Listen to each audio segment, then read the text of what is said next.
Imagine if you could harness that energy. That could power the whole town. Et c'est de ce ça. You gotta be up high to see something like that. Sheesh.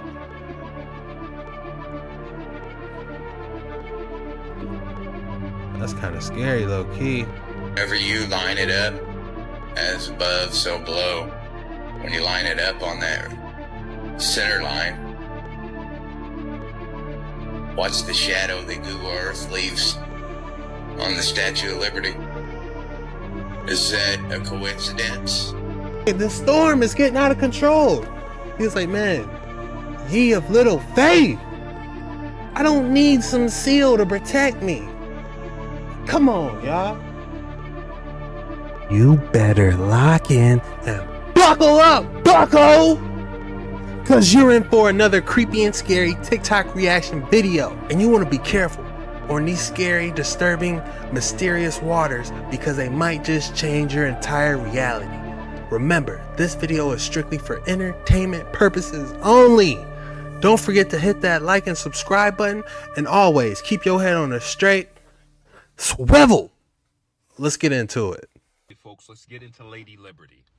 What I want to show you is that the Tartarians built everything in this country. Everything. Anything that you see that is grand, they did not build it. This included. This is Lady Liberty. This is a Moorish statue. She's wearing a Moorish crown. As you know, I'm going to show you. They want to tell you that this statue was constructed between 1881 and 1886. Let's think about this for a second. 5 years. It took y'all 5 years, only 5 years, to somehow make this in Paris. Take it to pieces, put it on a boat, get it here, and then put it up. Unfortunately, they didn't think we were going to look into this. Well, let's take a look. Because what they forgot to mention was Statue of Liberty is on a star fort. A perfectly designed star fort. Just like this. You see that? Tartarian built. Perfect, sacred geometry. This is a star fort. This creates an electromagnetic field. This channels energy. Take a look. Bam. It's on a star fort. It's on sacred geometry. It's on the golden phi ratio. I'm sorry. Y'all left that out of your plans of bringing it from one place to another place and then putting it on an ancient device. That's ancient. Ancient, meaning here way before 1881. Here way before your tools. Chiseled out of pure grit. Chiseled out of pure perfection. In 1881, you can't make it. You don't got the tools. You don't got the laser. You don't have the knowledge. You don't have the personnel. They want to tell you they had the personnel. Y'all want to see the personnel? They look like this. Does it look like these individuals can build a star fort? Does it look like they have access to ancient technology? The answer is no. Yeah, it looks like, look at how raggedy the ladders are. You know, it's like they barely getting by. They're trying to figure out what's going on, but it looks like the Statue of Liberty isn't on there though yet. So there's a lot of unanswered questions on this. That's why they have to pose in these pictures where nobody's working or doing any real construction, and they got a bunch of wood garbage all over the place. Does this look like a construction photo?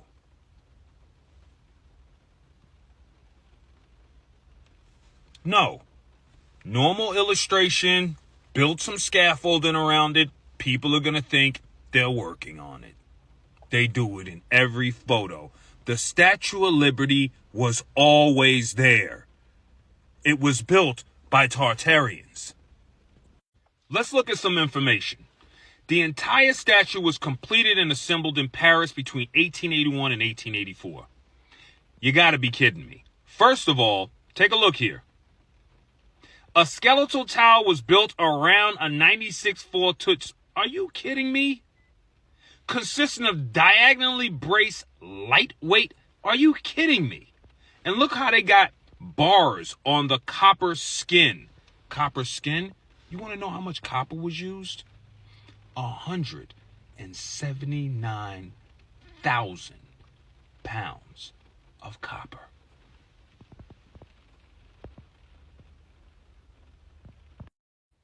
An illustration. And they want to convince you that these dudes found 179,000 pounds of copper loaded on ships that look like this and brought the statue here. Get the fuck out of here. Look at this. Another weak illustration. Look at it.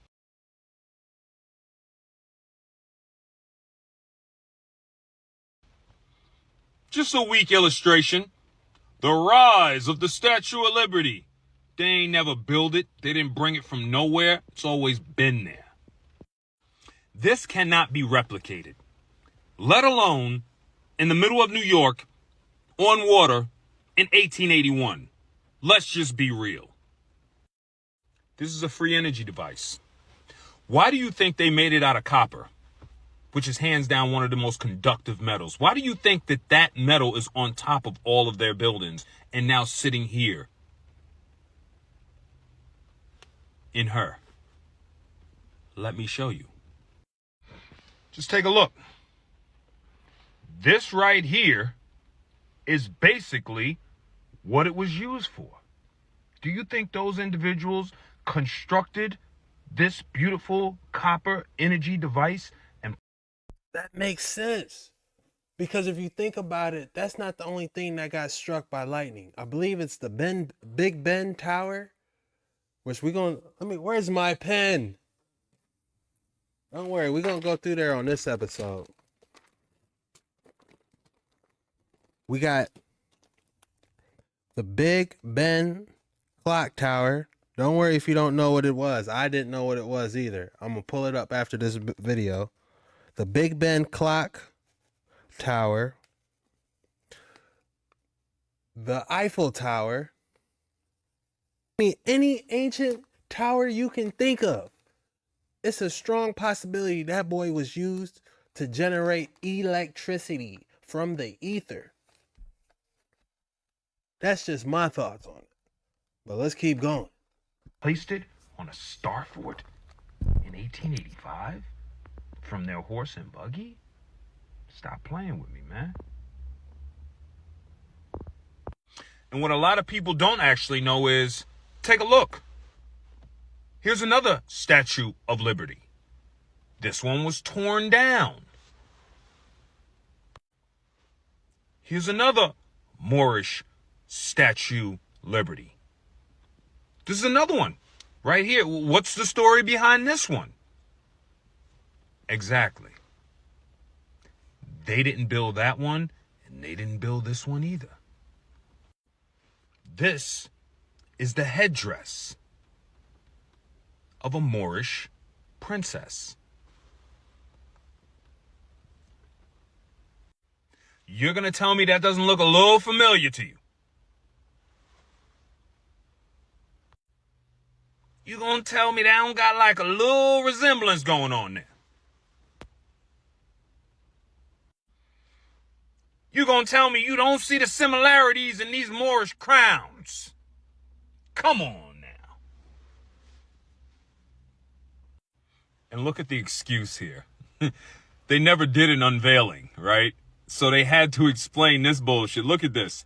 The statue amidst smoke from a gun salute during the statue's unveiling. No. We can all see that y'all photoshopped the fuck out of this photo. Don't try and tell us that y'all were so happy. Y'all blasted off so many guns that it made thick white smoke all the way up there to cover up. Look at where that Statue of Liberty is. Just look at it. Does that even look right to y'all? This is how they lie in y'all face and get their occult people to write stories for y'all to believe, and got the nerve to try and convince us that this is them constructing something, when you can just obviously look and see the whole entire statue is already there. It's already put together. It's done. Ain't nobody walking on that. Get out my face. Y'all had nothing to do with making beautiful Lady Liberty. She is a Moorish, Tartarian, princess, free energy device. And she represents freedom and free energy. Shout out Piper Miller 33 for that information. You know, I've heard a lot of different conspiracies about the Statue of Liberty. All right, guys. In the previous video, I mentioned Big Ben. This is Big Ben, a clock tower. Doesn't it look awfully familiar to you? Yeah, we've been seeing this architecture a lot lately. It could possibly be Tartarian. And look at all the antennas pointed up. What is it exactly trying to do?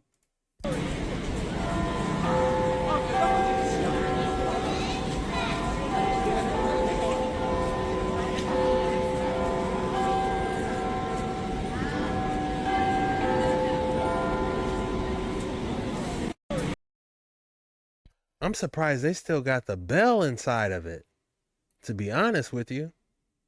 This ancient building is just proof that, you know, they use the bells to heal. Every hour that thing probably goes off. Look at the architecture below. If you get a chance to see this, you gotta go see it.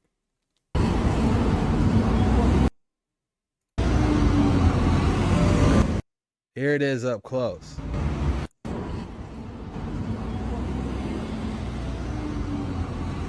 Unbelievable. So it looks like Big Ben is actually a part of this giant cathedral looking building. They still got the lights working inside of it. Oh my goodness.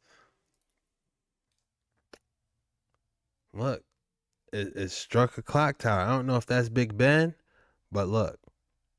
Malakia clock tower. So this might not even be. Oh, yeah. All right.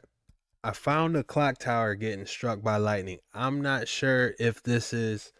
I'm pretty sure this isn't Big Ben, but I'm sure it happened before. Check this out.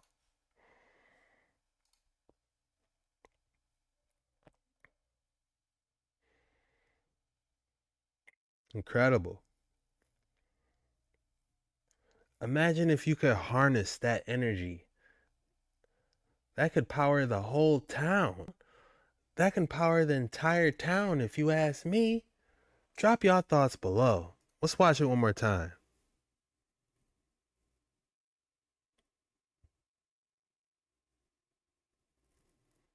That is fascinating. So not only these buildings were dual purpose.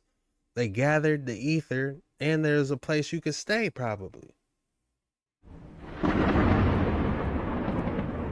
Here's another one. This is a close-up. So if you thought it was fake, well, guess what, bucko? It's real.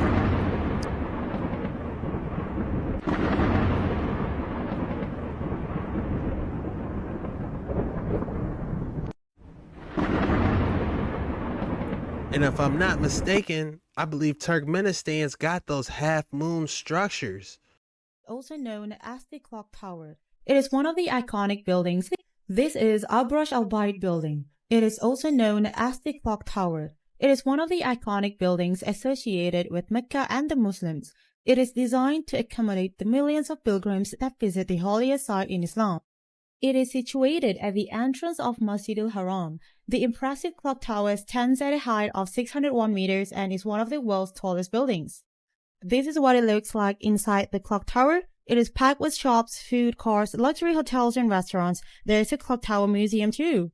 The mall covers the first 3 floors and it has pretty much everything that a Western mall has. You can buy gold here if you want, but we were more interested in buying third-floor souvenirs. When you go shopping, make sure you bargain, guys. You will leave feeling satisfied. You can dine here. Some food are a bit pricey, but some are cheap. This tower has several observation decks that offer breathtaking views of Mecca. There are prayer rooms for female and male, chants on level P9, ladies on level P10. You can find many shops within the vicinity of the tower. This is the view from the back of the Al-Burj Al-Bayt building. You may see some illegal street vendors. This is the view at night. This is me and my dad taking selfies in front of the tower. There are taxi and bus stops underground. In front of the main gate of the clock tower, you may sometimes see illegal street vendors selling their stuff. Thank you for watching, and remember, more videos will be coming soon to provide you with even more valuable content. So we discovered another clock tower I didn't even know was there. Could this be Tartarian as well? Are they harnessing some type of ether that we have no idea?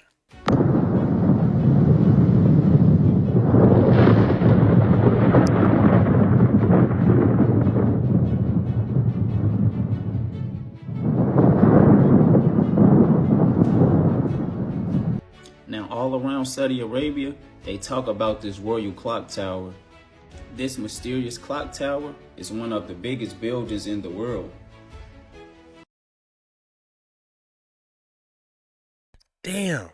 So this is way bigger than Big Ben. Look at how it's only 35 feet. Actually, it's 315 feet, Chuck. Slow down, bucko. This is almost 2,000 feet. Damn, I did not know that. Saudi Arabia's Mecca clock is 6 times bigger than Big Ben's. Ooh, the shard? We gotta look into that. That's definitely conducting. All these buildings are conducting. You better bet your bottom dollar, bucko. My fault, my lips all white, man. I've been fasting all day, and I got a good swim and workout today. And I was in the sauna. So I feel good, y'all, man. It's jacuzzi, man. They got it all, man. Racquetball court. I'm all dried out. I'm looking at the camera. My lips is white. I better not drop no Tyrone Bigham jokes, or I'm gonna jump through this screen, bucko. All right, the shard.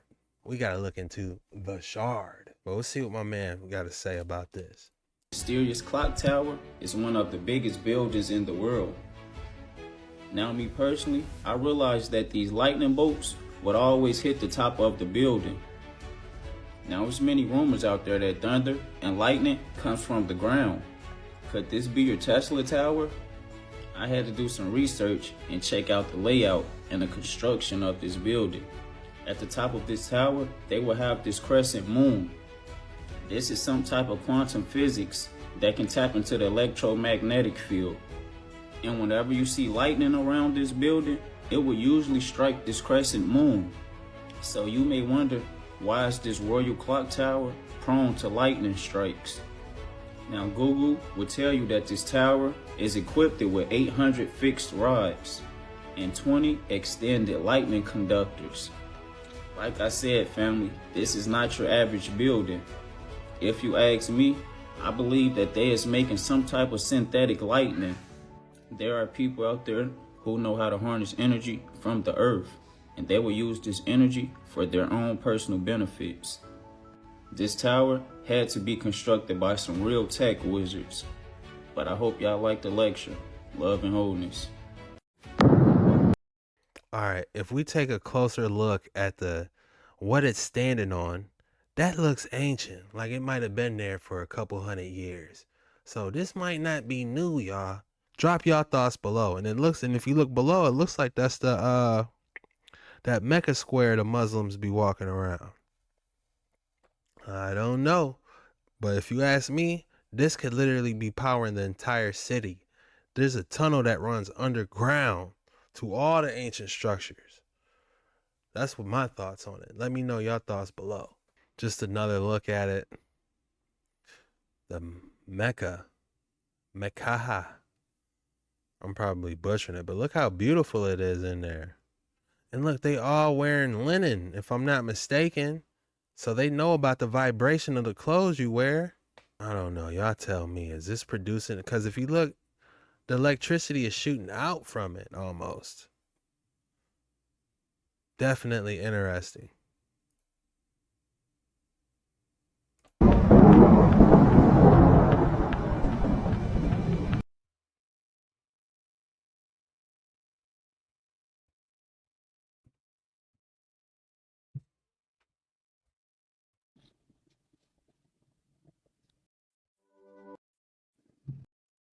Damn, they said this is a view.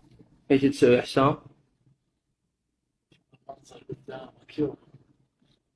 gotta be up high to see something like that. Sheesh.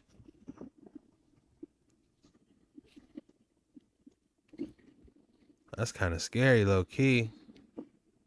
You can almost see them circling it like they walking. Yeah, oh yeah, they're walking. Like ants. Unbelievable. Just take a look at this building, Mecca Tower, or the Clock Tower in Mecca, Saudi Arabia. It's one of the tallest towers or buildings in the world. It stands at 600 meters. It's 20 meters shy of Burj Khalifa, and there's a clock on the very top. It's absolutely ginormous, and it looks beautiful. It's crazy. I never heard about this building before in my entire life. Have you guys heard about this giant clock tower? I thought this was Big Ben. I'm like, all right, we finally found a video of Big Ben getting struck by lightning. But look, it was actually this, the Mecca Tower. Look at that bridge. That bridge is giving me Tartarian vibes, man.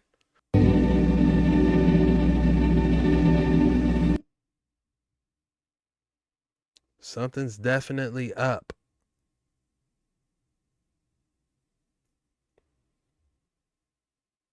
Over the holy site. With its completion, yet another world record has fallen. The highest prayer room in the world now sits over Mecca. After years of construction, the huge tower is finished. The giant 43-meter wide clock faces alone are visible from a distance of 8 kilometers. The Clock Tower of Mecca, an architectural masterpiece. Damn, look how far you could see it.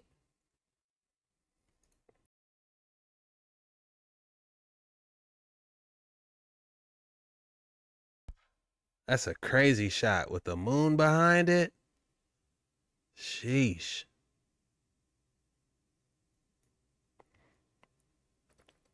It makes it look like the moon really isn't that big, huh? Then you got the clouds going in front of it. That's beautiful. I love that.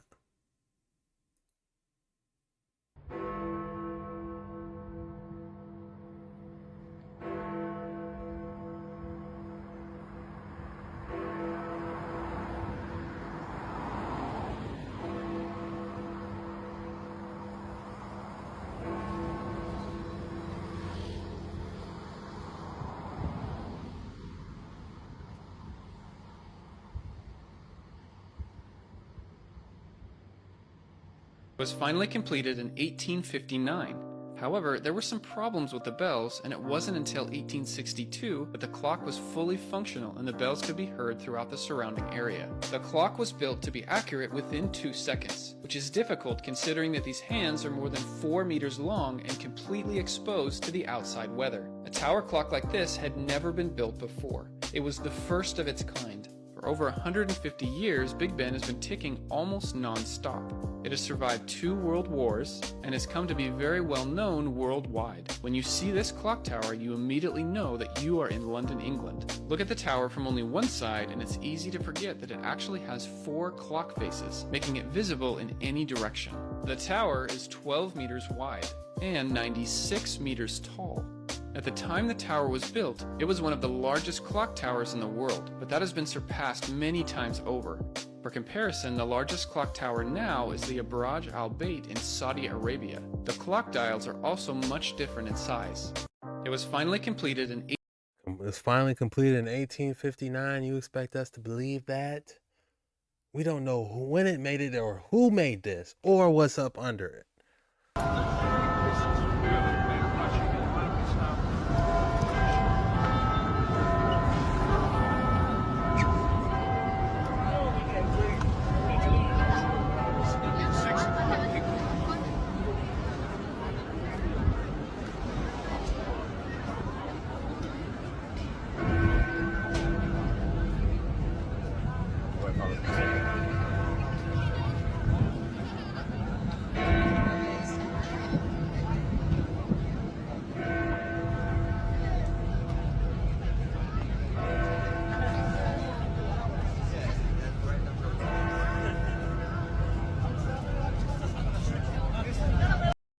You will see that same brick layout on all Tartarian buildings. I'm sorry. It's like the mismatching old brick. You see it, the little squares throughout it.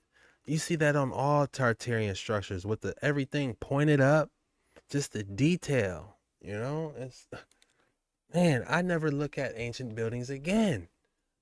I mean, what stuff just be running through my mind. How old is this? Who made it? People are supposed to be able to look off the balcony. Look at, that's made for people to look out from it, you know?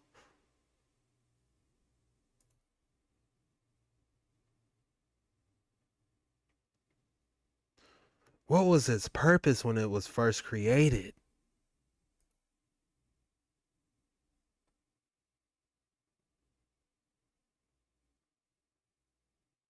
He said they're annoyed by it. It says it goes off every hour. Maybe you reptilian if you get annoyed by it. Because it's supposed to heal. Now they trying to remove the bell? Oh, Lord. Oh, my God. You might have a little reptilian in you if you're trying to get rid of that bell. Because that vibration is shaking you up out of there. I'm just kidding. For entertainment purposes only. Seeing pictures from the 1800s is one thing, but hearing actual sounds.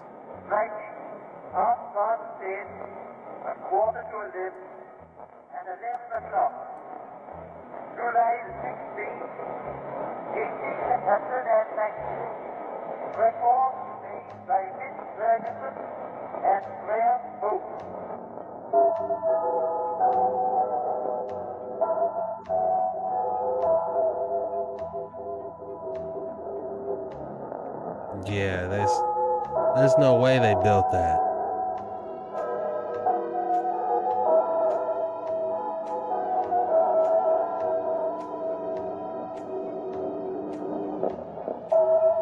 I'm sorry, but they want us to believe horse and buggy. They built that. Make it make sense. They didn't even have a crane to stack this stuff on top of it. So how was it built?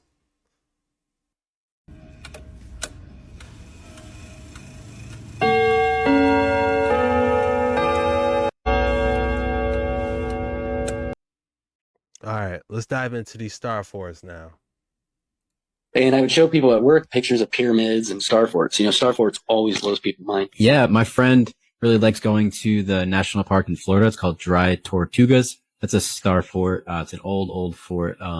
And they're beautiful and they all look very similar. And it's, I mean, as far as the architecture goes, it's the explanation that they give, kind of like that whole World's Fair rabbit hole. It never makes sense. I'll tell you what I think they are. When I was going through this and I was looking for answers, because answers never come in straight lines for whatever you're searching for, but I always felt like they would come to me. And I was into star forts. And one day I showed this guy at work, right? He's this older guy and he was from Germany. And he had married this woman, moved out, and he goes, "Oh, I know what those are." I go, "Of course. What? How do you know what those are?" He goes, "Well, I'm from Germany, old place in Germany." He's like, "People don't understand how old those are." And he goes, "How huge?" Because they were used to take the land back from the sea. And he said that there's tunnels underneath there that are so huge they go all over the world and they move water. So that's his explanation. Much older than Columbus, eh? Oh yeah, much older. And I would show people at work pictures of pyramids and star forts. You know, what he just said about there being giant tunnels under there, of how it builds land on top of water, that lines up. Because how else you going to get this stone on top of it? And it's still there to this day. If you ask me, they had airships carrying them blocks, man. That's just me. Are you guys familiar with the star forts in America? These lands belong to the ancient people, and they were great builders. Are you guys familiar with the star forts in America? These lands belong to the ancient people, and they were great builders.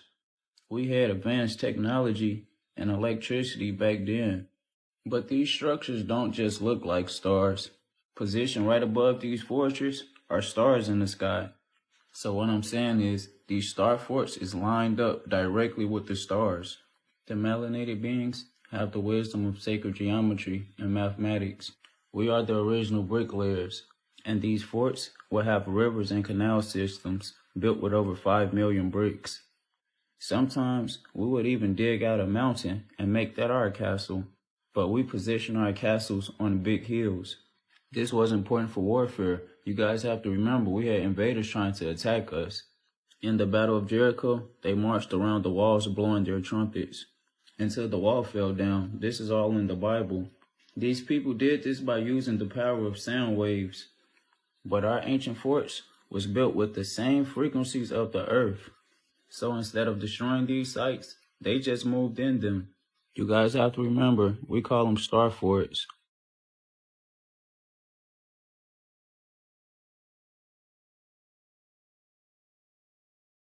Damn, he said they just moved in. The Pentagon? Oh, Are Lord. you guys familiar with the star forts in America? What's cracking? We back, Energy star forts. Now you're gonna see how you can understand how it's a star city, aka star fort. In understanding a star city, we need to define the elements of what makes up this type of city. So there are 5 key elements that lead us to discover the Tartarian city. 1. The remains of a large lake. 2. Long channels like Venice in Italy. 3. Stone bridges of unusual shape, allowing for large vessels to pass, like London Bridge. 4. Stone streets in Italy, Spain, Switzerland, etc. And 5. Baths, Turkish, Hungarian, etc. All these features were part of the infrastructure that leveraged water to produce a magnetic frequency that was absorbed by the design of the structure and emitted itself back into the environment as breathable air. The frequency and vibration created the energy of euphoria, of joy and harmony. Sound is vibration in the ether. Vibrations affect, disturb, excite all magnetic fields they can reach, including fields around our bodies. Different frequencies of sound vibrations have different effects on our bodies and minds. Good vibes, bad vibes. Yeah. Semantics shows us the geometrical shapes magnetic fields take when exposed to vibrations.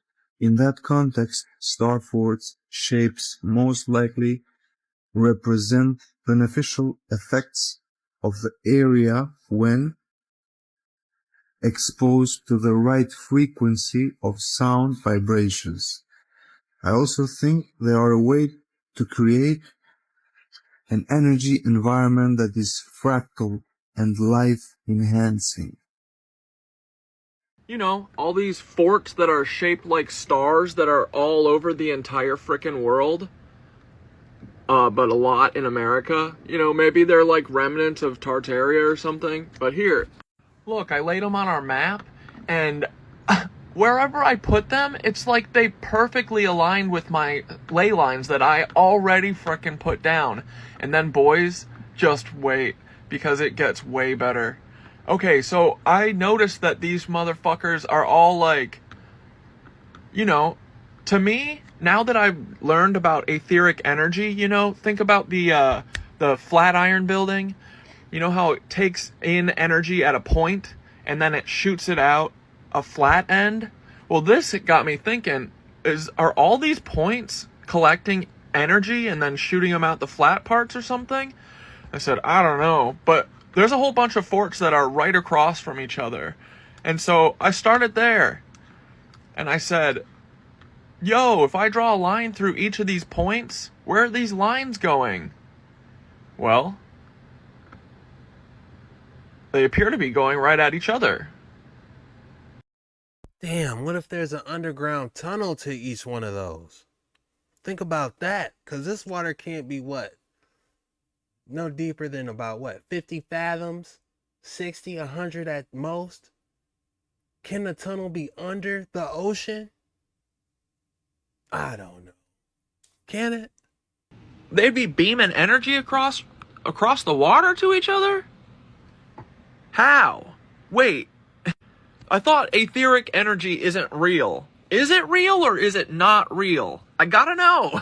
I mean, if I base it off of whether or not, all these billionaires who put big ol' antennas up everywhere, whether or not they think etheric energy is real, I think it might be real.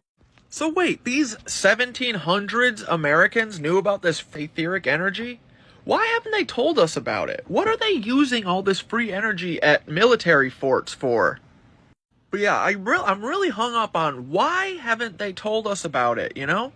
It's not to keep us as slaves, right? That would be really... Anyway, I'm going to figure out where all of these points point to. I'm going to figure out where it's sucking energy from. I'm going to connect all these points. Tartarian star forts. So, I'm beginning to think that these star forts are giant batteries. Case in point, this is Battery Park, New York City. Did they call it Battery Park because this was a giant battery, maybe?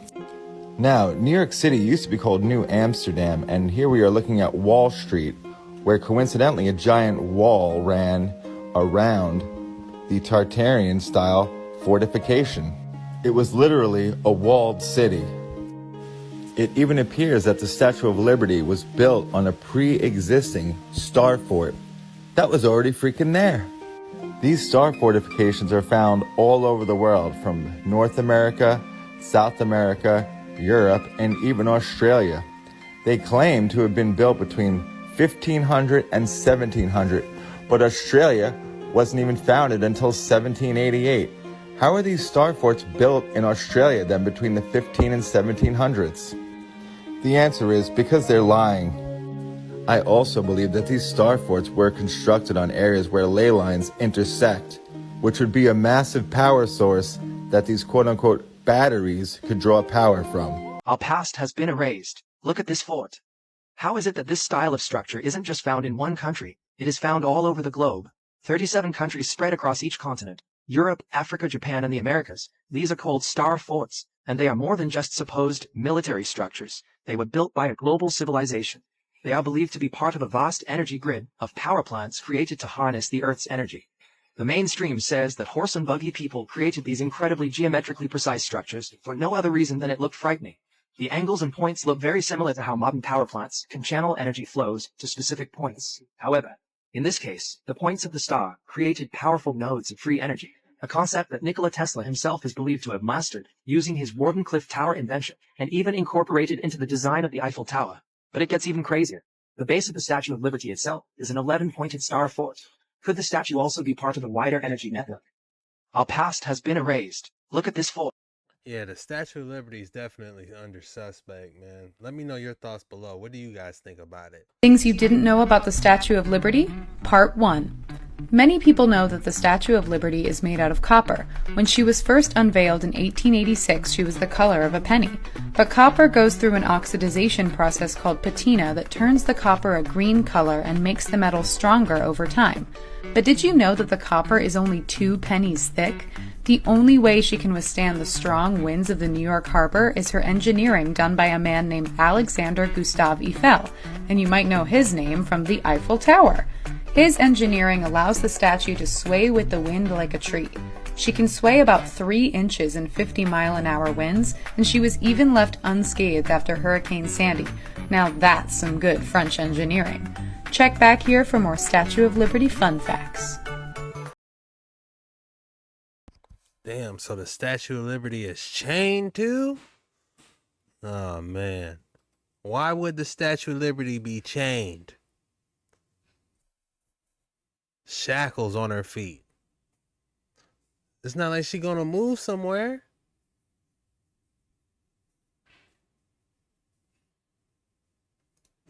So why do they have chains?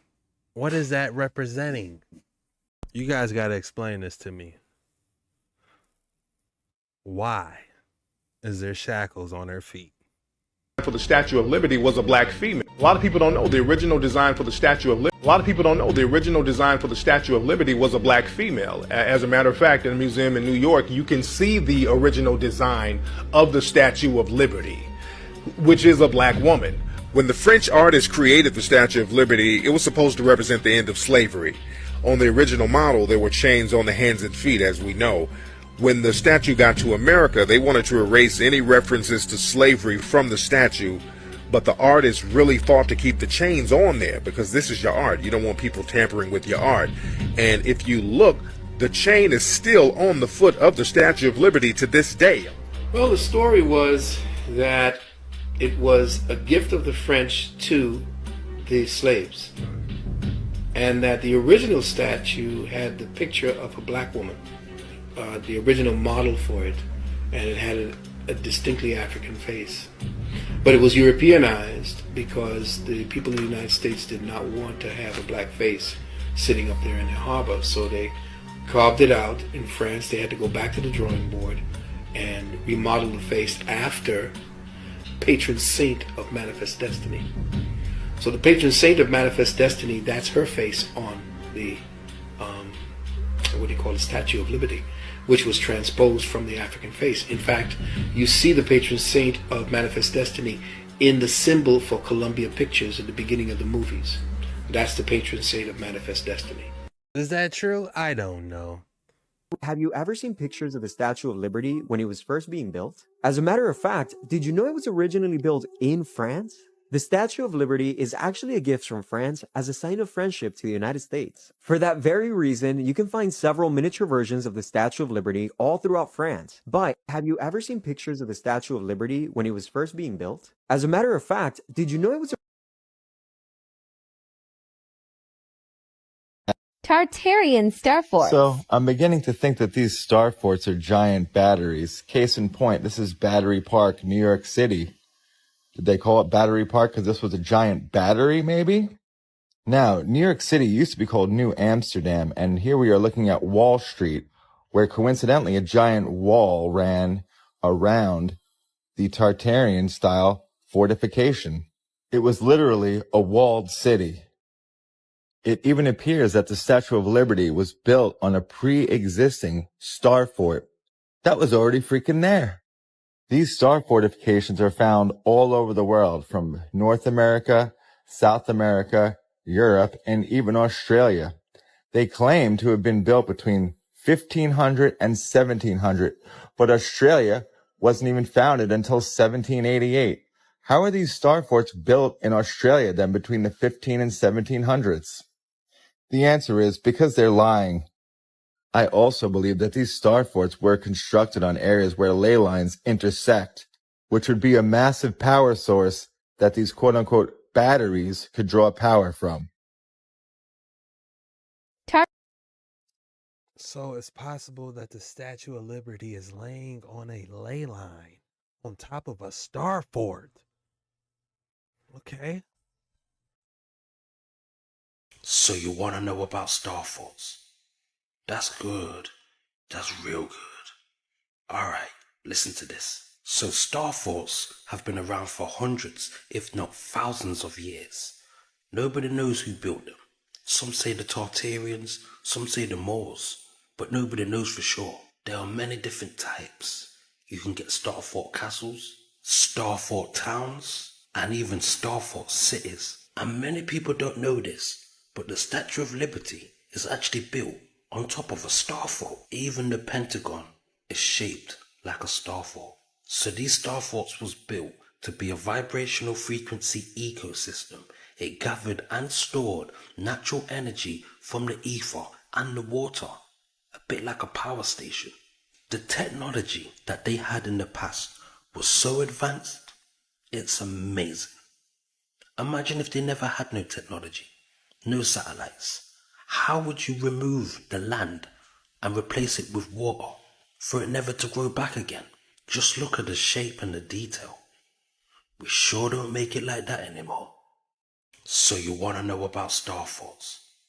That's good. Just look at the precision of these lines and how they were able to put the water in there. This looks exactly like what was beneath the Statue of Liberty. Let's talk about star forts. So what is a star fort? What is the purpose of star forts? Thus, star forts or bastion forts were built as they maximized defensiveness against cannonball impacts and offered better protection and better views of the battlefield for those inside the fort. Well, that's the official narrative.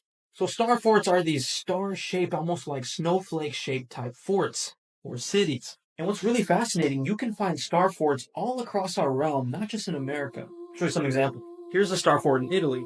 And according to the narrative, Venetian architect Vincenzo Scamozzi built this 9-pointed star fort in 1593 under the ideals of Utopia inspired by Sir Thomas More's Utopia. They even got star forts in Canada. Apparently a Canadian star fort was built in 1749, and the current shape was built in 1846. And today it operates as a historic site. You can also find them in JetskiChucK, Japan, and it was built in 1855. Here's an aerial view of that same star fort. Very beautiful and very interesting. Here's a star fort in France, apparently built during the 17th century. Here's a star fort in Copenhagen, built in 1664. Again with that same design and similar shape. Here's a star fort in the Netherlands, one of the most well-preserved examples of a star fort. It apparently was built in 1593. It was converted from a fort to a village in 1851. Another very interesting fact is that the Statue of Liberty is actually on a star fort. Here's the bird's eye view of the Statue of Liberty. Yup, it's on a star fort. So all across our realm, you see these star forts, star-shaped cities. And we're told that their only purpose and design was just as a defense mechanism against enemies. It's almost as if these star forts found all across our realm belonged to a single empire. Maybe one that existed long ago and the current nations living there took over, rewrote history and said, we built these. This is a star fort in Maryland, apparently built in 1798. And it's most well known for the inspiration for the national anthem. So who built these beautiful, intricate, advanced-looking structures? In the 1800s and before? Well, let's take a look who they're telling us built these. This is JetskiChucK, Japan. Star forts were not limited to the Western world. This example in Japan was built in 1855. Here's the aerial view one more time. And these are the type of people that lived during this time. And according to the narrative, they built it. Same goes for the star fort in Maryland. This is the star fort, and these are apparently the type of people that built that star fort. Horse and buggy people. So I wonder, what was the true purpose of these star cities, these star forts? Here's that really well-preserved star fort in the Netherlands. And these are the types of people that lived during that time. Even architects say that to build that kind of stuff, you need CAD technology, which is apparently something the old world didn't have. Like if we wanted to build star forts today, we would need CAD technology. So how did these horse and buggy people do it? Or did these people just inherit this world, rewrote the history, rewrote who built some of these buildings, and just took over? I don't know. There's a lot of strange, mysterious stuff happening during the 1800s and before. Like the architecture during this time just doesn't really match the horse and buggy type people. How they built it, I have no idea, but they definitely found it and moved in and they made it their home. You guys have any idea how they built it? Who? Let me know in the comments below. This is a parade in Italy.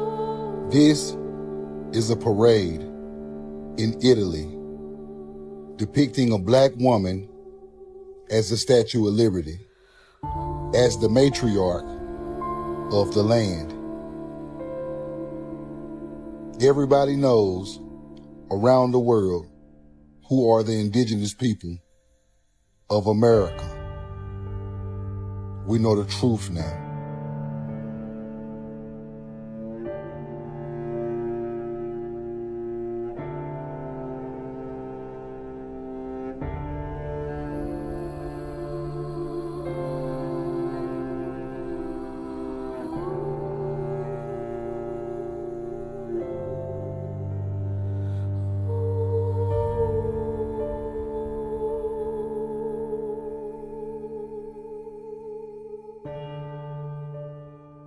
You know the truth now. This is a parade.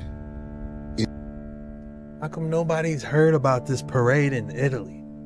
You still don't know who the Statue of Liberty actually is? You still don't know what that light she's holding represents? And you just think that pose is accidental? And that we're not living in a time past the 1,000 years when Satan is released from his prisons to go out to deceive the nations? I don't know about that. I can't sit here and say I agree with that.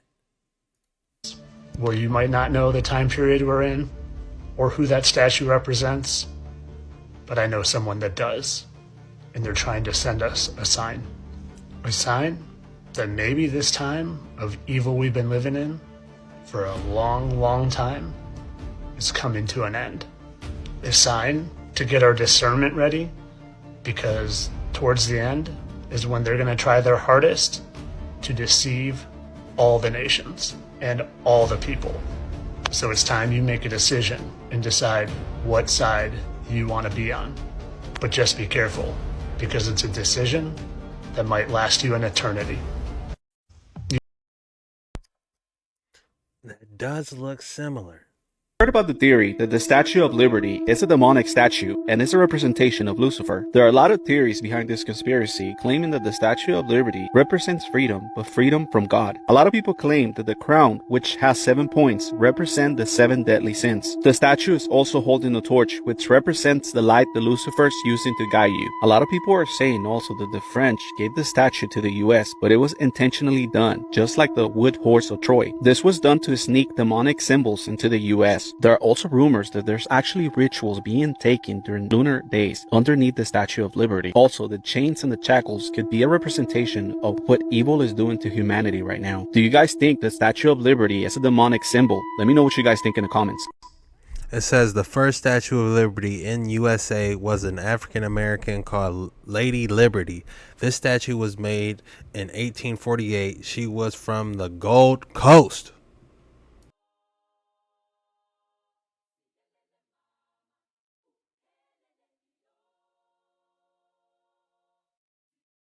That one doesn't have any Luciferian vibes. I will say that much. If they had this in the harbor, we wouldn't be playing this guessing game 100%. This is the 2D image of Statue of Liberty on Google Earth. Somebody told me that I needed to watch I Pet Goat, so I looked it up, and let me show you what I've seen off of it. It has to do with the Statue of Liberty here.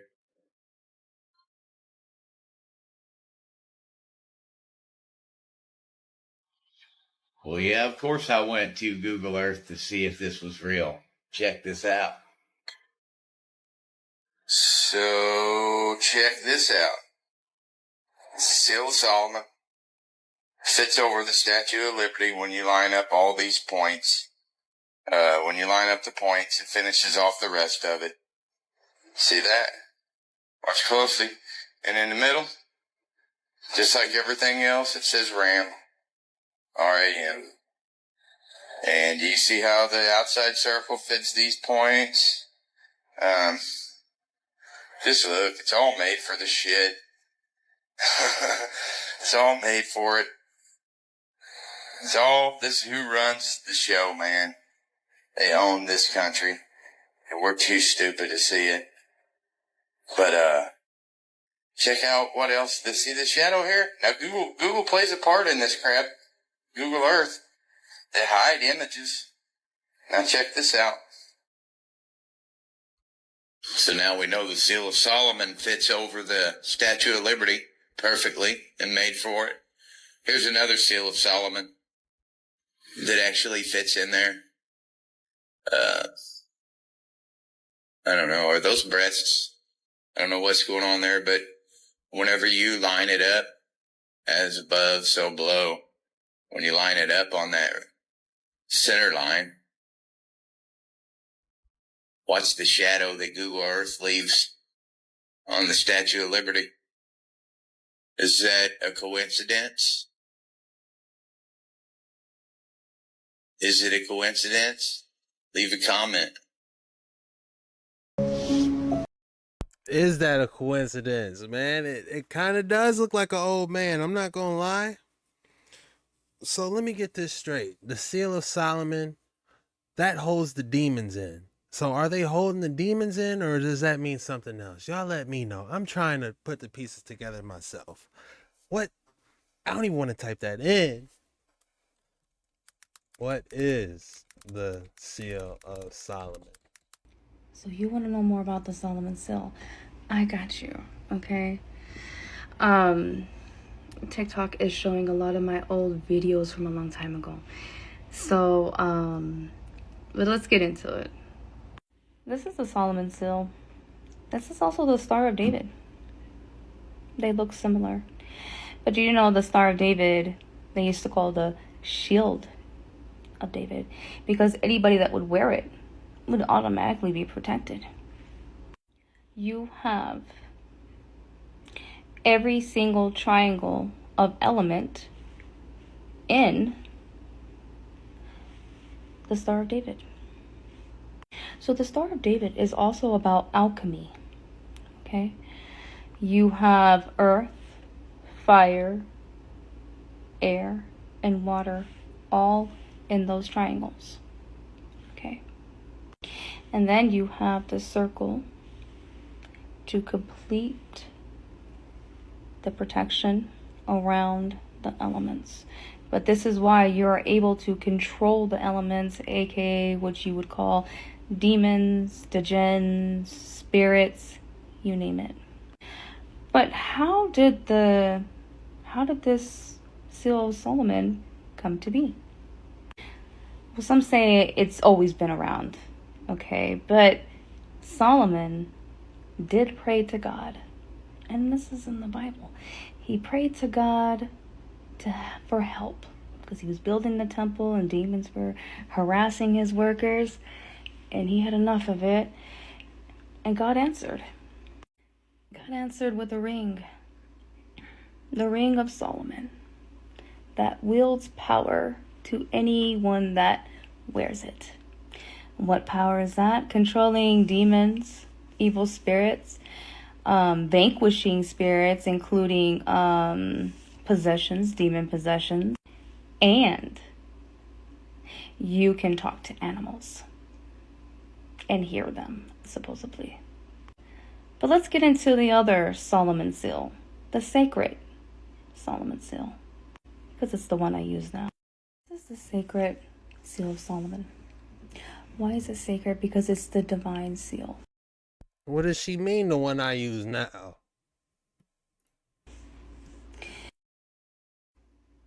There is divine order in this seal, a gateway between heaven and earth. It also has movement of the stars, along with the fire and air elements.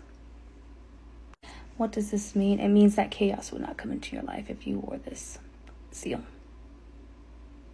That means your life would be balanced, and also you'd be protected too. So this seal is just like the Star of David, but on steroids. So you want to know more about the Solomon seal? I got you, okay? I don't know, man. Know about all that. Drop your thoughts below. I don't need some seal. All I need is my Lord and Savior, Jesus Christ. That's who I need. For protection. Did y'all forget about the story when he was on the boat? He sleep on the boat. Who was next to him? Peter and a couple other disciples. They was next to him. They was like, man, we gotta wake him up, man. This storm getting too crazy on this boat. And he was like, they woke Jesus up. And he was like, man, what y'all wake me up for? He said, man, the storm is getting out of control. He was like, man, ye of little faith. I don't need some seal to protect me. Come on, y'all. So, of course, having conversations about what would be considered a cult or known by a few amount of individuals is always an interesting thing to get into. So, of course, having conversations about what would be considered a cult or known by a few amount of individuals is always an interesting thing to get into with people and, of course, create video content on.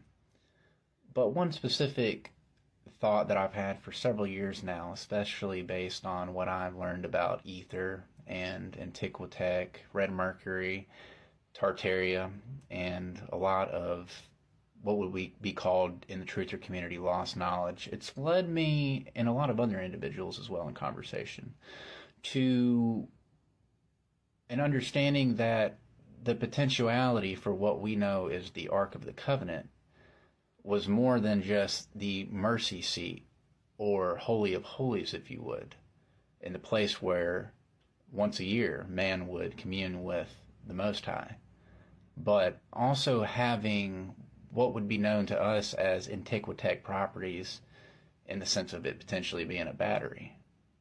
Let's continue with some more imagery. So at face value, just bringing it up randomly in conversation, it might sound like a completely ridiculous notion, especially if you're not even familiar with what antiquitech actually is, or antiquity technology of the past, which I've obviously dropped content on before and talk about all the time.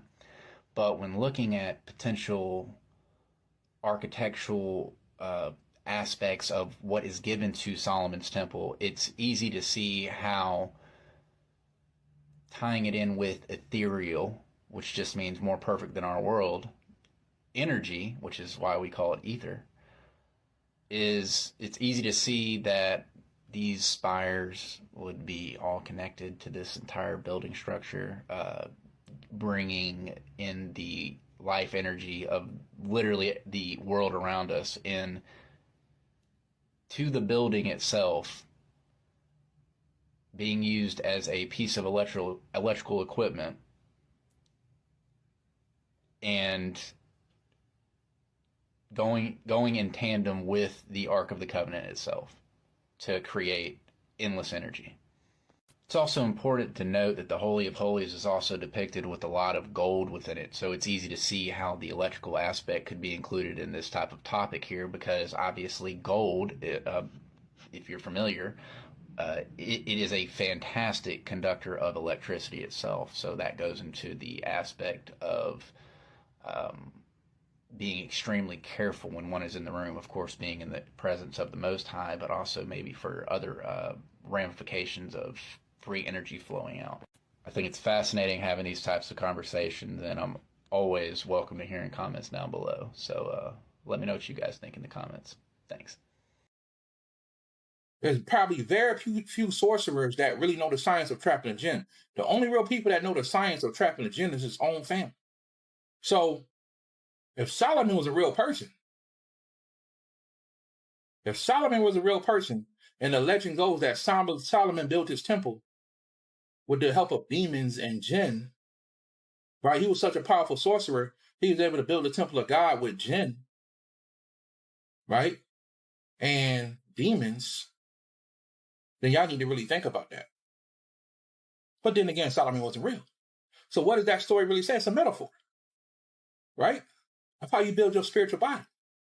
Because genes are also genes. The genes in your body, right? The genes, the genius comes from your genes, the genes in your body, right? So when you talk about gene, you're also talking about on a metaphysical level, you're talking about the genes in your body. So when you're talking about melanin, you're talking about carbon, or demons, excuse me. When you talk about demons, you're talking about carbon. The carbon in your body, the life force. And he was able to build the temple of God, which is your higher self, your higher body. That's not no secret. That's all over YouTube. People talk about that.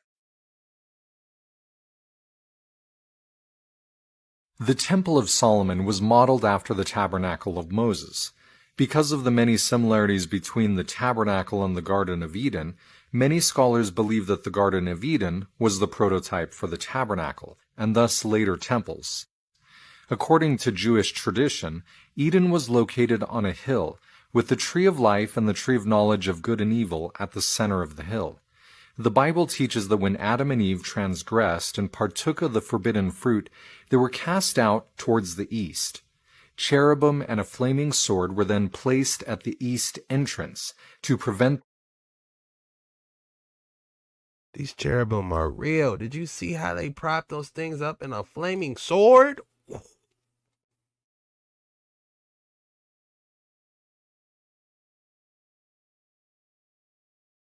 I don't want no smoke with no flaming sword or cherubim. I'm sorry. Prevent them from partaking of the tree of life, as they would then live forever in their sin. In order to return back into the presence of God, Israel had to symbolically retrace the steps of Adam and Eve, passing the cherubim and re-entering the garden in a westward direction. The tabernacle was set up in the same east-to-west progression, seeming to replicate the Garden of Eden. the tabernacle was divided into 3 main courts: the outer court, the holy place, and the Holy of Holies. The outer court represented the fallen world, while the inner courts represented a more sacred and holier way of life.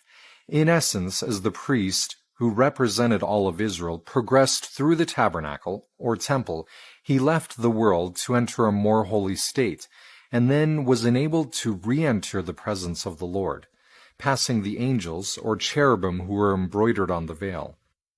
Solomon's temple replicated this same 3-level progression, doubling the floor plan size of the tabernacle sanctuary for the temple structure.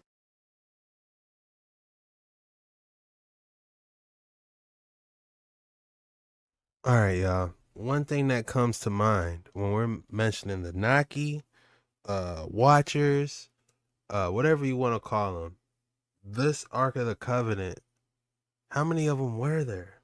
There couldn't have been no more than 3, or there could only been 1. So that's another question. Was there only 1, or was there multiple? But it was definitely something that couldn't have been made more is where I'm trying to get at. This isn't something that I believe the Watchers of the Naki couldn't make, is what I'm trying to say. But we're going to dive into that. How many? How is it made? Is that even something I can ask?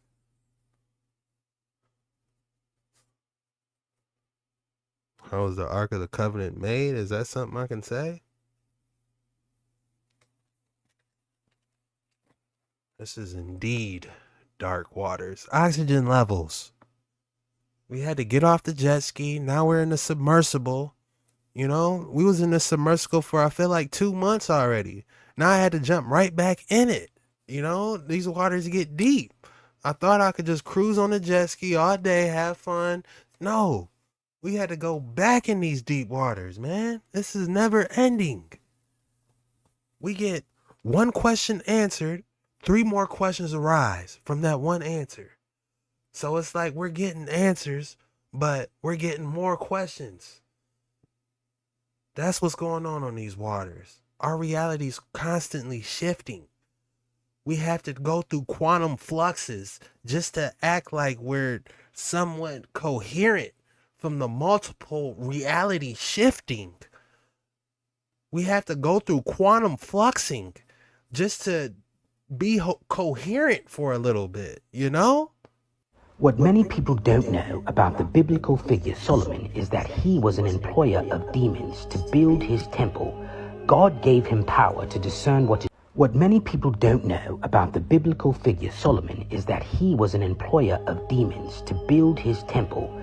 God gave him power to discern what is good and what is evil, and gave him great knowledge with this power, that he had dominance over demons, and the demons were subject to him.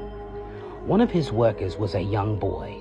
However, when the boy would sleep at night, a demon would come in and steal half of his money and half of his food, and would have dominance over the boy. Solomon asked him, "Why is it that you are paid so well, yet you become skinnier and skinnier as the days go on?" And the boy told him, "There is a demon that visits me at night and steals my food and my pay." Solomon said, "Bring this demon to me. Take this ring and tell him that I commanded him to come see me." The boy did as he said. The demon's name was Orneus, and he came to the foot of the temple.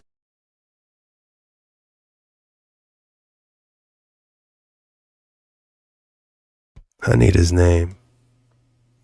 We know about Mammon, but I need this one. Him that I commanded him to come see me. The boy did as he said, and skinnier as the days go on. And the boy told him, "There is a demon that visits me at night and steals my food and my pay." Solomon said, "Bring this demon to me. Take this ring and tell him that I commanded him to come see me." The boy did as he said. The demon's name was Orneus.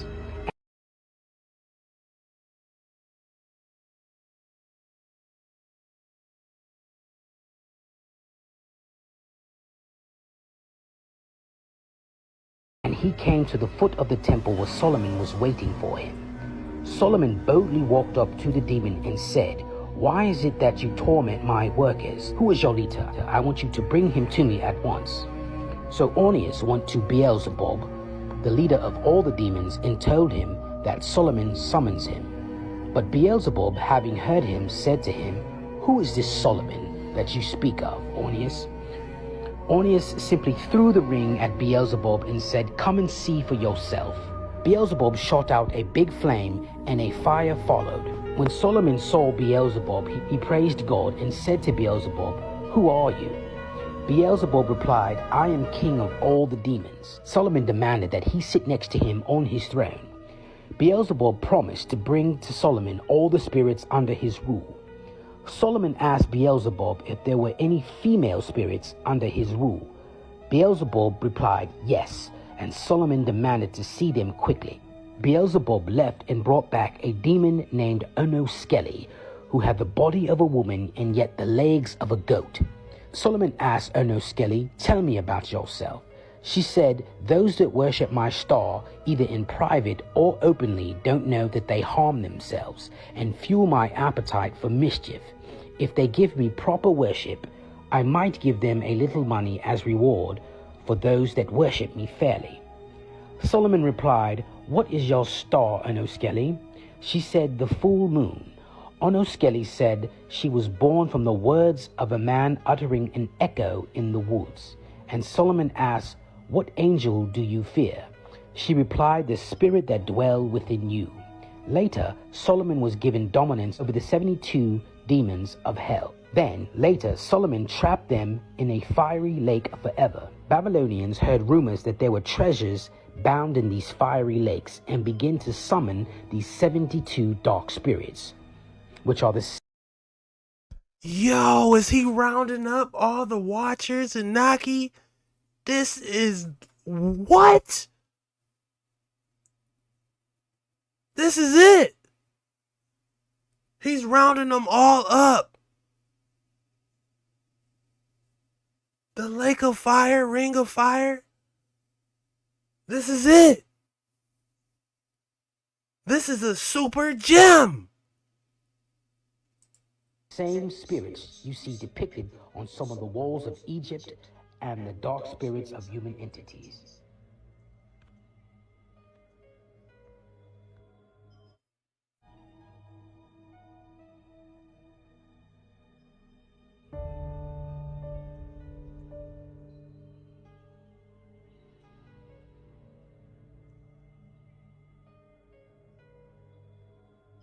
Did you guys hear that? Type in the comments your thoughts below. Did you hear that? We're running this back.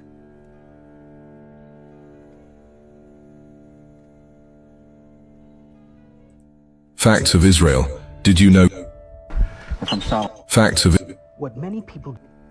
Yo, this video was lit.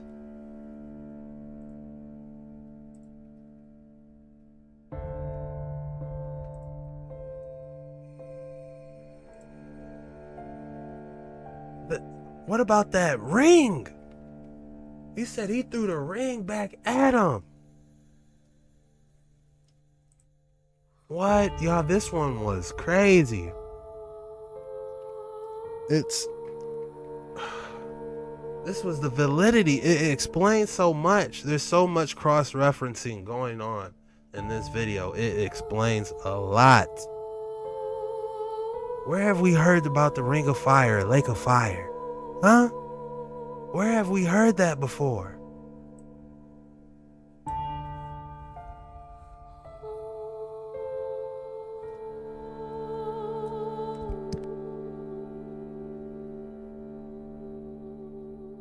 What many people don't know about the biblical figure Solomon is that he was an employer of demons to build his temple.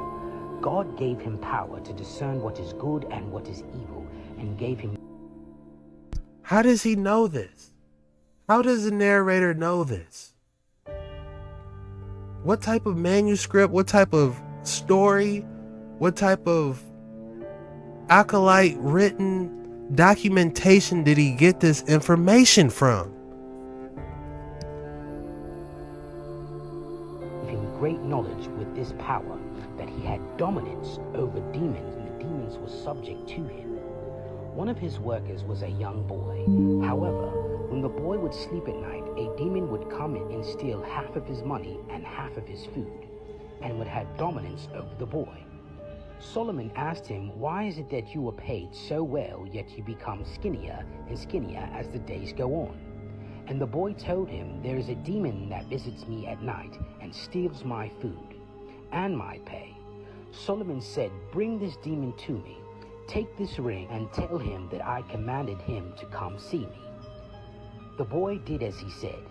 The demon's name was Ornius, and he came to the foot of the temple where Solomon was waiting for him. Solomon boldly walked up to the demon and said, "Why is it that you torment my workers? Who is your leader?" People say Solomon wasn't real. You know, I think he was. Let me know your guys' thoughts below. Was he real or wasn't? Is it fiction or not? Let me know. Was he a real person or was he a metaphor people are trying to say? You know?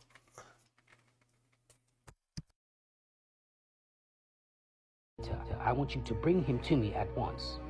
So Ornius went to Beelzebub, the leader of all the demons, and told him that Solomon... Where have we heard Beelzebub before? Was he not in a good book?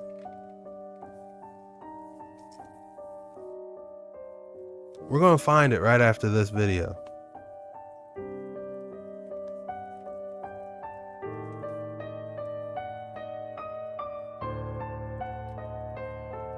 The correlation, the cross-referencing is key. and summons him. But Beelzebub, having heard him, said to him, "Who is this Solomon that you speak of, Ornius?" Ornius simply threw the ring at Beelzebub and said, "Come and see for yourself." How did he knew he threw the ring? Like, this is a great story. How does he, where is this written? What type of lost, forgotten book is this from? Is this in the New Testament or the Old Testament? Is it in a lost book? Let me know. Beelzebub shot out a big flame, and a fire followed. When Solomon saw Beelzebub, he praised God and said to Beelzebub, "Who are you?" Beelzebub replied, "I am king of all the demons." Solomon demanded that he sit next to him on his throne. Beelzebub promised to bring to Solomon all the spirits under his rule. Solomon asked Beelzebub if there were any female spirits under his rule. Beelzebub replied, "Yes," and Solomon demanded to see them quickly. Beelzebub left and brought back a demon named Onoskeli, who had the body of a woman and yet the legs of a goat. Solomon asked Onoskeli on that.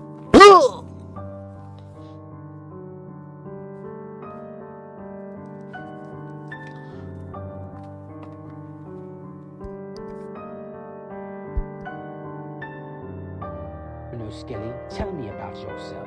She said, "Those that worship my star, either in private or openly, don't know that they harm themselves and fuel my appetite for mischief. If they give me proper worship, I might give them a little money as reward for those that worship me fairly." Solomon replied, "What is your star, Onoskeli?" She said, "The full moon."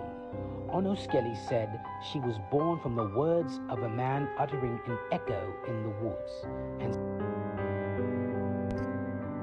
an echo in the woods. Run that back. Onoskeli said she was born from the words of a man uttering an echo in the woods.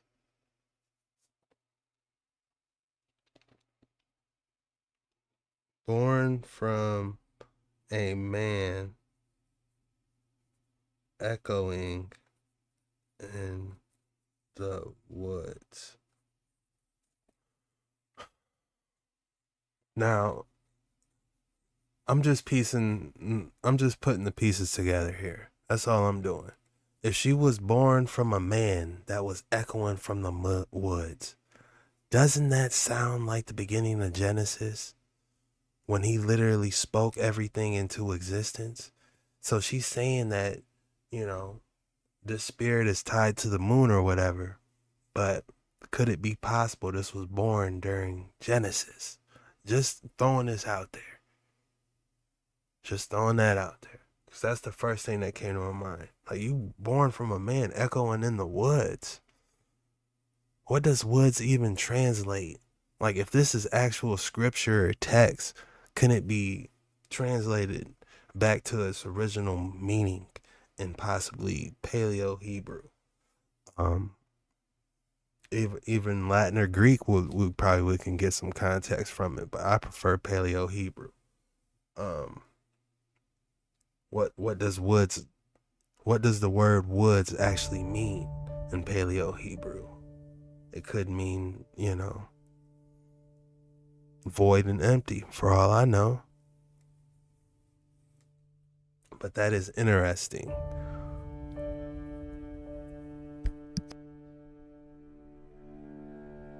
And Solomon asked, "What angel do you fear?" She replied, "The spirit that dwell within you." Y'all know what that is, that spirit that dwells in you. That Ruach. Later, Solomon was given dominance over the 72 demons of hell. Then, later, Solomon trapped them in a fiery lake forever. Babylonians heard rumors that there were treasures bound in these fiery lakes and began to summon these 72 dark spirits, which are the same spirits you see depicted on some of the walls of Egypt and the dark spirits of human entities. So Solomon could be the key to this whole Egyptian dark madness going on. I know a lot of people rock with the Egyptians, but it looks like Solomon was key to all this. For him to summon the 72 dark entities, he's showing you right here what all of them are. And I know in the tablets of Thoth, they talk about going, what was it? Damn, in Emerald Tablets of Thoth, there was a location. Hold on, we're gonna find it. This is important because this cross references a slash. Sit tight. This is fire. What I'm about to do. All right. Hold on.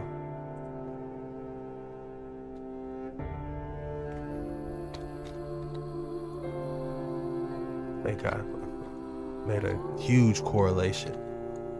Emerald Tablets of Thoth.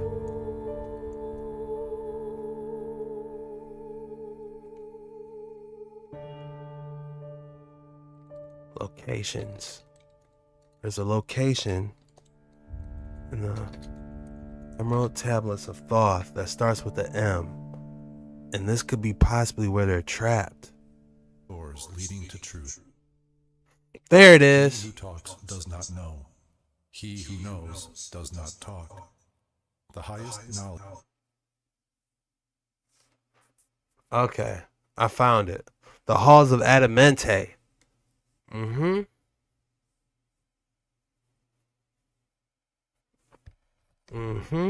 Is that where King Solomon locked them all up? The halls of Amenti. Uttering an echo in the woods. And Solomon asked, "What angel do you fear?" She replied, "The spirit that dwell within you." That has to be, that sounds straight out the book. I'm gonna be honest with you guys, because he asked her, "What do you fear?" She said, "The same spirit that dwells in you." And who created her? It sounds like the words echoing. When the sun and moon, when the greater light and the lesser light in Genesis, that's probably when it got created, and they might have attached. I don't know, but I'm just putting the pieces together. So those are two contexts that go together. Later, Solomon was given dominance over the 72 demons of hell. Then, later, Solomon trapped them in a fiery lake forever. Babylonians heard rumors that there were treasures bound in these fiery lakes and began to summon these 72 dark spirits, which are the same spirits you see depicted on some of the walls of Egypt and the dark spirits of human entities. Now, in the Emerald Tablets of Thoth, they talk about the halls of Amenti. This is where I believe these 72 spirits got locked up. You know, so they talk about astro projecting and all that. This is the only way they could possibly escape the halls of Amenti / same place. Halls of Amenti is just, their names are just being specific. Facts of Israel. Did you know? You guys, that was a long one. We put together the pieces, but honestly, let me know your guys' thoughts below. You know, if you guys know anything about the Emerald Tablets of Thoth. If not, we're going to play a little bit of something now. But in the Emerald Tablets of Thoth, they talk about a place called the Halls of Amenti. Could it be possible that the Halls of Amenti is actually hell? And those are the 72 spirits that got trapped. Man, that was a fire video. Pure fire. We need context and manuscripts, and we need to cross-reference what we just found so we can have some validity. That's all I'm saying, for entertainment purposes only. Let's get back on these waters. Y'all made me hop back on the jet ski. We went to submersible to jet ski. Now going back into submersible. All right, we back in the submersible, man. We was hopping everywhere. Y'all got me. Man, these waters is getting dark. Solomon. That could be the pivoting point to all this Egyptian, stuff that's going on nowadays. Solomon is known for... And we're done with that one. Let's continue on these waters. Being the king of Israel who built the first temple in Jerusalem. He was also the second, after his father David, and last king of a unified Israel, which was at the height of its power during his reign. He is known for stories told in the Bible. He was called the wisest king in the Bible. So you might be thinking, why was this man called the wisest king in the Bible? Well, it was written in 1 Kings chapter 3, verse 4-5. God said, "Ask, what shall I give thee?" And instead of asking for gold, silvers, women, and lands, he asked for something that gave him the name wisest king in the Bible. He asked for wisdom.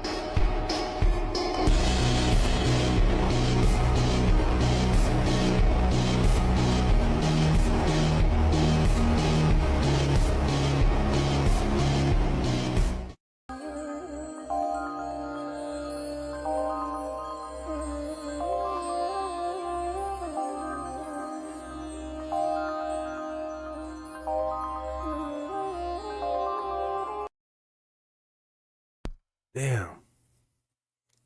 Solomon's temple really stood there, huh?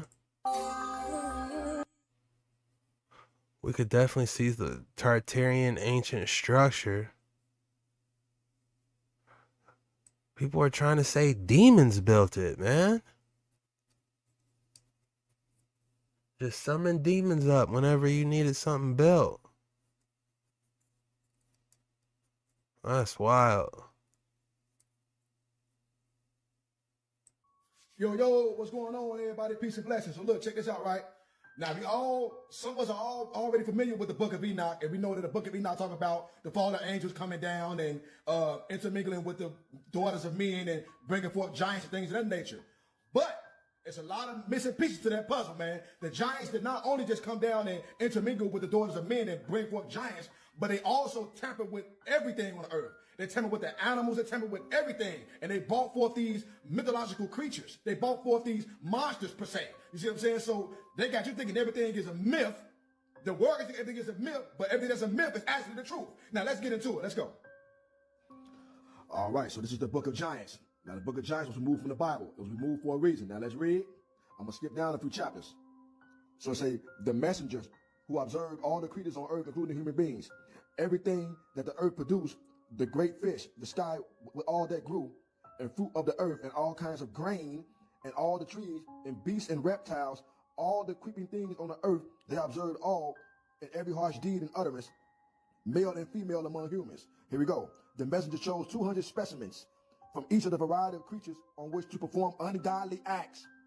200 donkeys, 200 mules, 200 rams of flock, 200 goats, 200 beasts of the field, from every animal, from every bird, for interbreeding.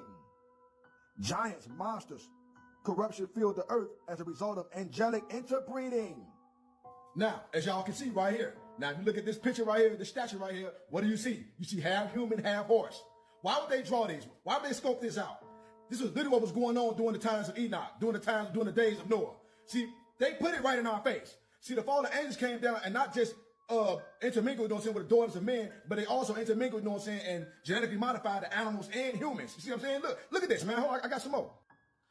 But you think it's a myth, though, right? Look, see what I'm saying? Look at this. Come on, man. You think it's a myth, though. See what I'm saying? They put it right in our face. Hold on. Look, a lot of y'all love Egypt. Why would they? This is not an allegory. This is not symbolism. This was literally what was going on during those times, during the days of Noah, during the times of Noah. It was literally half human hybrids and animal hybrids amongst, you know what I'm saying, the people during the days of Noah. This is real shit, man. Come on. So everything is just allegory, huh? Everything is a myth, huh? Everything is just symbolism then, huh? Yeah, right. Come on now. Come on. We all see. Come on, man. Come on now. We see it, man. This was not myth. This is not an allegory. This is not none of that shit. This was literally what was going on during the times of Noah. They genetically modified everything. They was tampering with everything. The fallen angels were wicked. Come on now. It's right in our face. On the pyramid walls in Egypt. Come on now. It's not a mask. Come on now. Come on. The truth right in your face. They put it right in our face, man. Let's get it. Come on, man. Look at this. This is not allegory. This is not mythology. This is not symbolism. That was literally what was going on during those times. Come on. Y'all remember the TV show Hercules and other TV shows that had these type of hybrids in their TV shows and Greek mythology? Come on, man. Come on, man. Come on now. We see it. It's right in our face. Come on now. Come on, man. Hybrids, man. Come on, man. These is hybrids. These are human animal hybrids. It was in our face the whole time. Come on now. But keep going. Come on. It's right in our face. Human hybrids right in our face. Come on now. The human hybrids of ancient Greece. This was not mythology. This was really what was going on, man. We got the satyrs. Man, there go those bull/men. Man, is this what the Naki and the or the Watchers? They had to be the same thing. Because when they talking about manipulating the DNA, could that be interbreeding? The pieces are lining up. Where's my note? Note.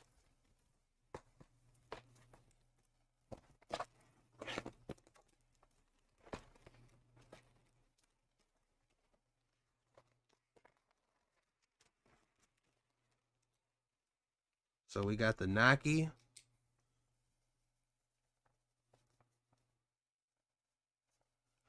Or the Watchers. At this point, I'm convinced they the same thing. Whatever y'all want to call them, man. What's lining up in that book and what the ancient Sumerians and what everyone's saying, they the same people that fell out of heaven. And then in a book of giants, what? How many of y'all read the book of giants? I haven't. But the fact that they go in detail talking about them actually editing the genes, what? How long ago? They said this years ago, and the pieces are lining up. Book of Giants. Your thoughts below. These dark waters is getting deep. But the correlation and cross-referencing is key.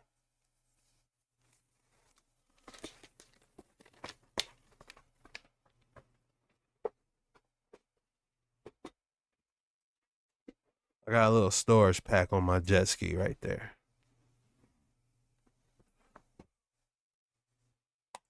This is really what's going on. The fallen angels tampered with everything, man. They were genetically modifying everything. The same way they're doing it right now in today's time, where they genetically modifying mosquitoes and animals and cloning meat and things of that nature. We are living in the days of Noah. Y'all got to wake up. Wake up! Hey guys, this is Mike Chen. In a recent dig in Ethiopia, archaeologists have supposedly unearthed a long-lost city once inhabited by giants. This city, located in Harla, Ethiopia, was unearthed by a team. Hey guys, this is Mike Chen. In a recent dig in Ethiopia, archaeologists have supposedly unearthed a long-lost city once inhabited by giants. This city, located in Harla, Ethiopia, was unearthed by a team led by Timothy Insol from the Institute of Arabic and Islamic Studies at the University of Exeter. Few people have conducted archaeological research in the region in the past, but most of their digs focused on finding ancient human remains. This time, scientists focused on finding ancient settlements that could possibly hint at the existence of giants in the city. According to locals in the area, there were numerous stories and legends of giants inhabiting the region in the past. The possible supporting evidence of such stories belongs in some of the buildings in the region. The buildings are made of stones that are so massive in size that only giants or people with supernormal strength could possibly have lifted them. Locals also mentioned that they have found old coins and pottery on a regular basis, all of which hinted at an ancient settlement that once existed in the area. Although What's really going on in Ethiopia? They say the Book of Enoch actually came out of Ethiopia. And at one point it actually had the Holy Grail. Can you believe that? archaeologists have found no other evidence of giants in the region. They have discovered that Ethiopia was much more connected with the rest of the world than previously thought. Evidence of Islamic burials, headstones, and even a 12th century mosque were found in the area. Not only that, there were also coins, fragments of glass vessels, rock crystals, glass pottery, and other artifacts from places like... Hold on. You know what that reminded me of? When they showed the stones, that reminded me of the that breastplate of righteousness. There were also coins, fragments of glass vessels, rock crystals. Yeah, these. This is what it reminds me. When I saw these stones, it reminded me of those different stones they mentioned in the Bible.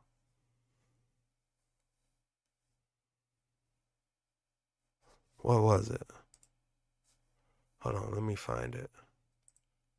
See the 12 stones I'm talking about. 12 stones on breastplate.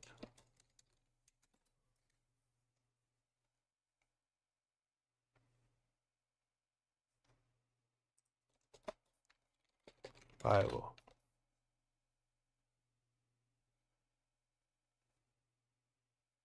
Aaron's breastplate.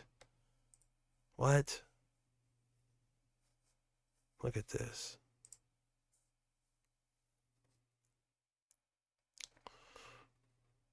So, them finding all that in Ethiopia is definitely a correlation going on here. Definitely some validity.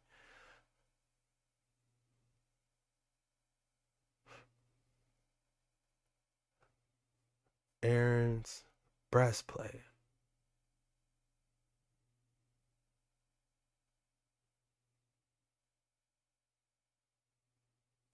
Some experts believe that birthstones can be traced back to the Bible. In Exodus 28, Moses sets forth directions for making special garments for Aaron, the high priest of the Hebrews. Specifically, the breastplate was to contain 12 precious gemstones, representing the 12 tribes of Israel. All right, I'm not going to read this entire thing, but they got all the stuff. You guys can pause it here if you wanted to look at it.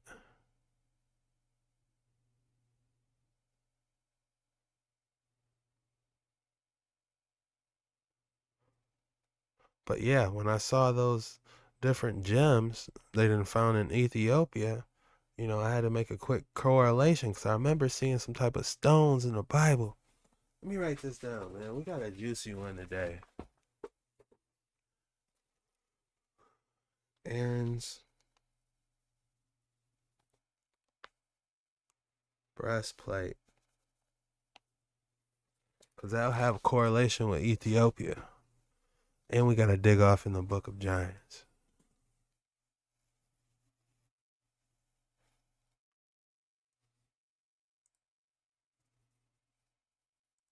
crystals, glass pottery, and other artifacts from places like Madagascar, the Maldives, Yemen, China, and Egypt. This means that Ethiopia was probably a rich trading hub that had close relations to many other countries between the 10th and 15th centuries. According to Insel, what we have found shows this area was the center of trade in that region. The city was a rich cosmopolitan center for jewelry making, and pieces were then taken to be sold around the regions and beyond. Residents of Harla were a mixed community of foreigners and local people who traded with others in the Red Sea, Indian Ocean, and possibly as far as the Arabian Gulf. Further investigation is still being conducted in the city to find out more about its people and its origins. Around 300 people are being analyzed right now from the city cemetery to understand more about the people living in Harla earlier in history. So, did giants really exist in the city? Well, there hasn't been any evidence found that supports that theory, but I personally believe that if you How when Jesus died, the veil of the temple was torn? Remember how when Jesus died, the veil of the temple was torn? Matthew 27:51. Behold,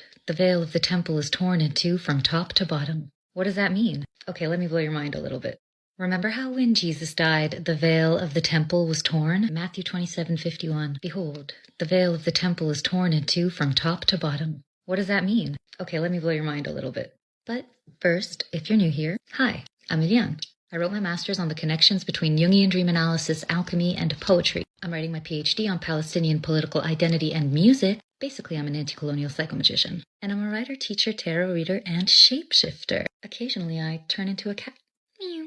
And I'm having a workshop where I'm going to teach you how to do what I'm about to do with this symbol. Because symbols, like the veil of the Holy Temple, are what mark the space between us and the unknown.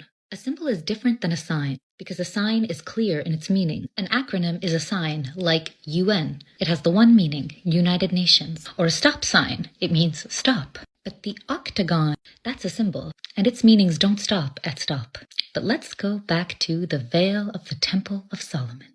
Now, one function of the veil is part of the old covenant between God and the Israelites, wherein it was meant to separate them from his direct presence. And there are a series of veils within the temple, including the one that closes off the Ark of the Covenant. And for it to tear open, only in the book of Matthew, is to say that the age of the old covenant is over, and with the crucifixion of Jesus Christ, the gates to God's presence are open, and the age of the new covenant is at dawn.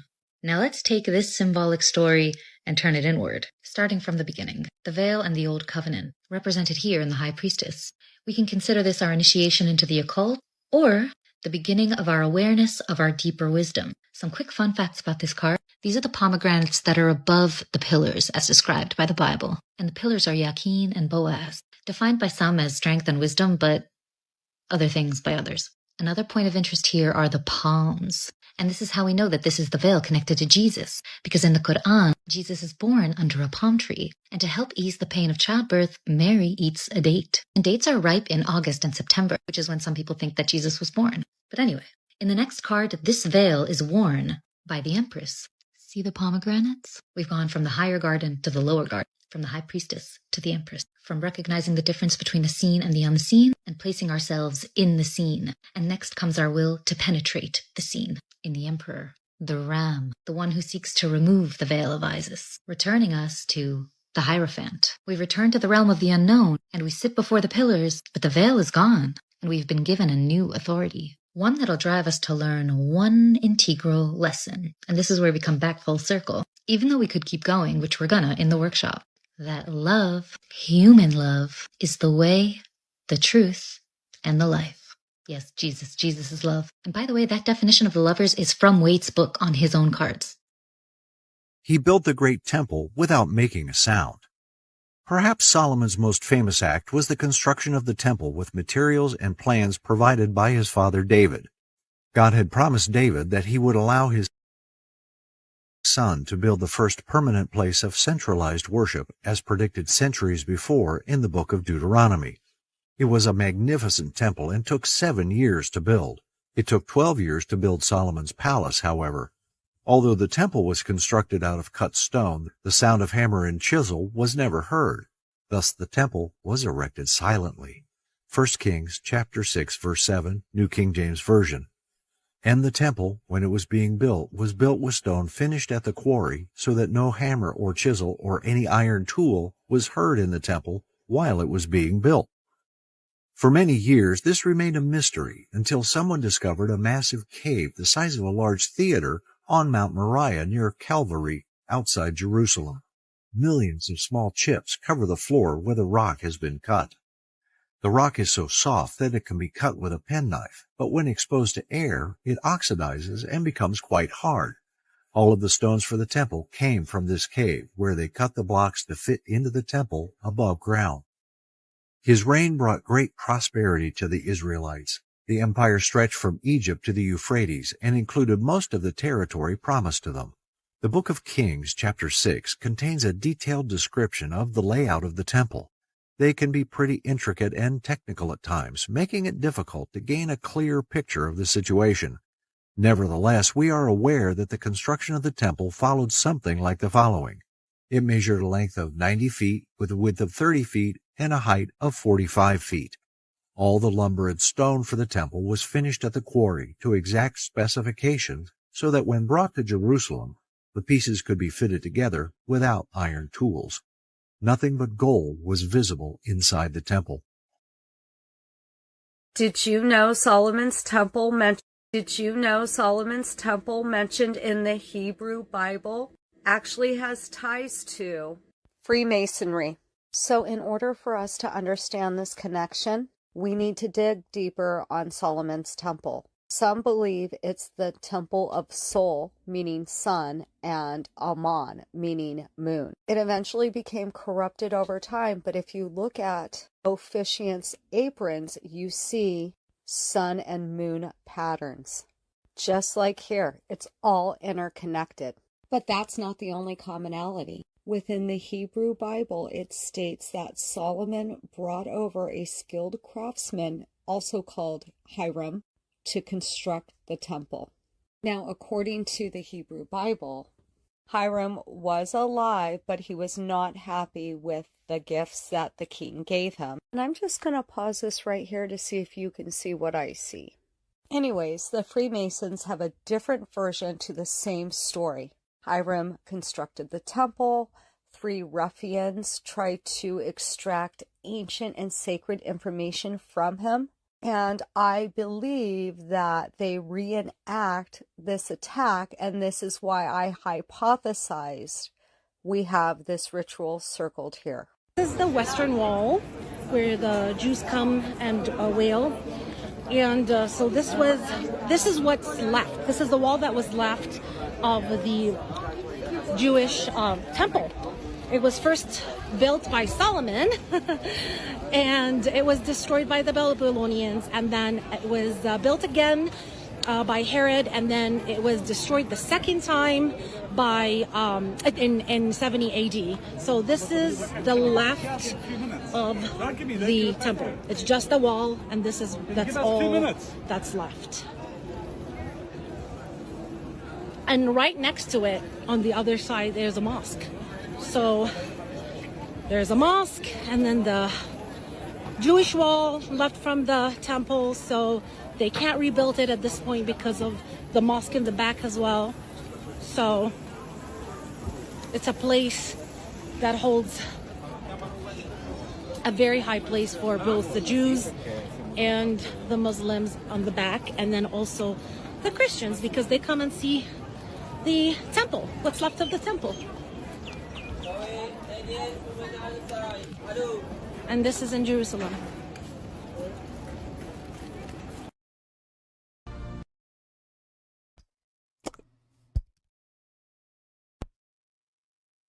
You guys let me know, is that the real Solomon's temple? Because I remember, if you went back a couple videos, I made a video about America being in Egypt. So I think someone said Jerusalem might be somewhere else. So where is Solomon's temple? Is that truly Solomon's temple is the question.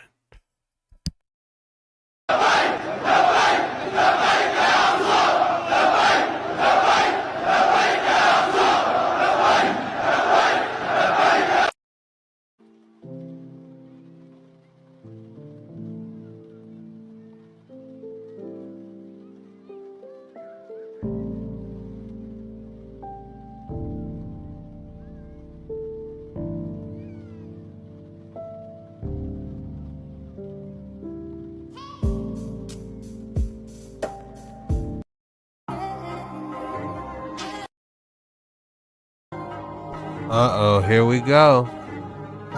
I was just talking about this. Is this where Solomon's temple could have been?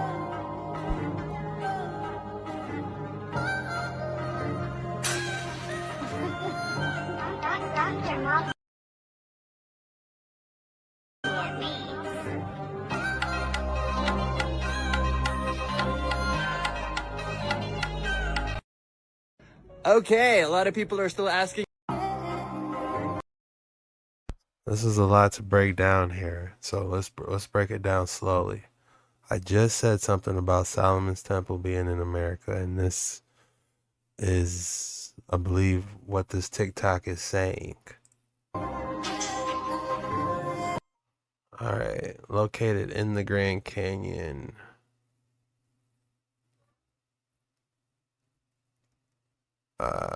Red Lips, early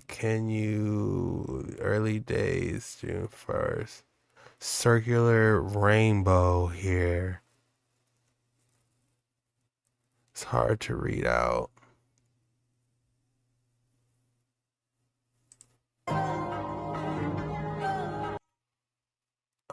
Directly across from the plateau is the Grand Canyon, known to guides as Sheba's Temple.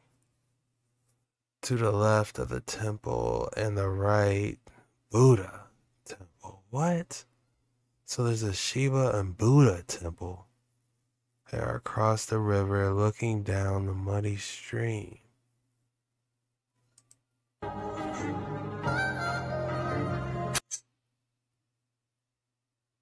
Solomon's temple, Sheba's temple. Alright, these things are kind of goofy looking. Like, who would draw this to begin with? You know? I'm trying, y'all, but this just ain't what I'm trying to see for me to really be like, okay, this it. You know?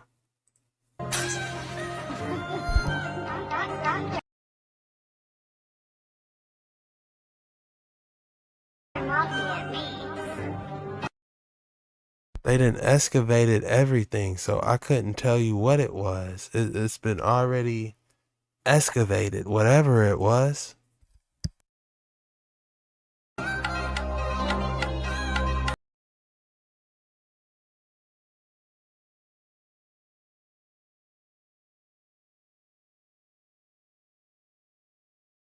What book is this from? You know, like I see the names and the stretching, but man,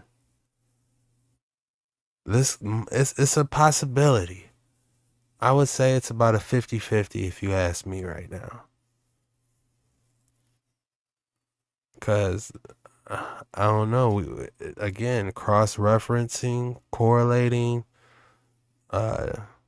translating manuscripts, you know, it all have to correlate for it to be there.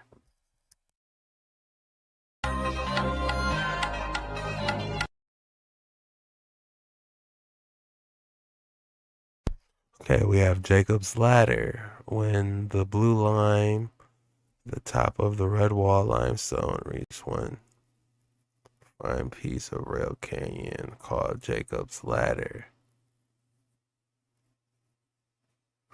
Alright.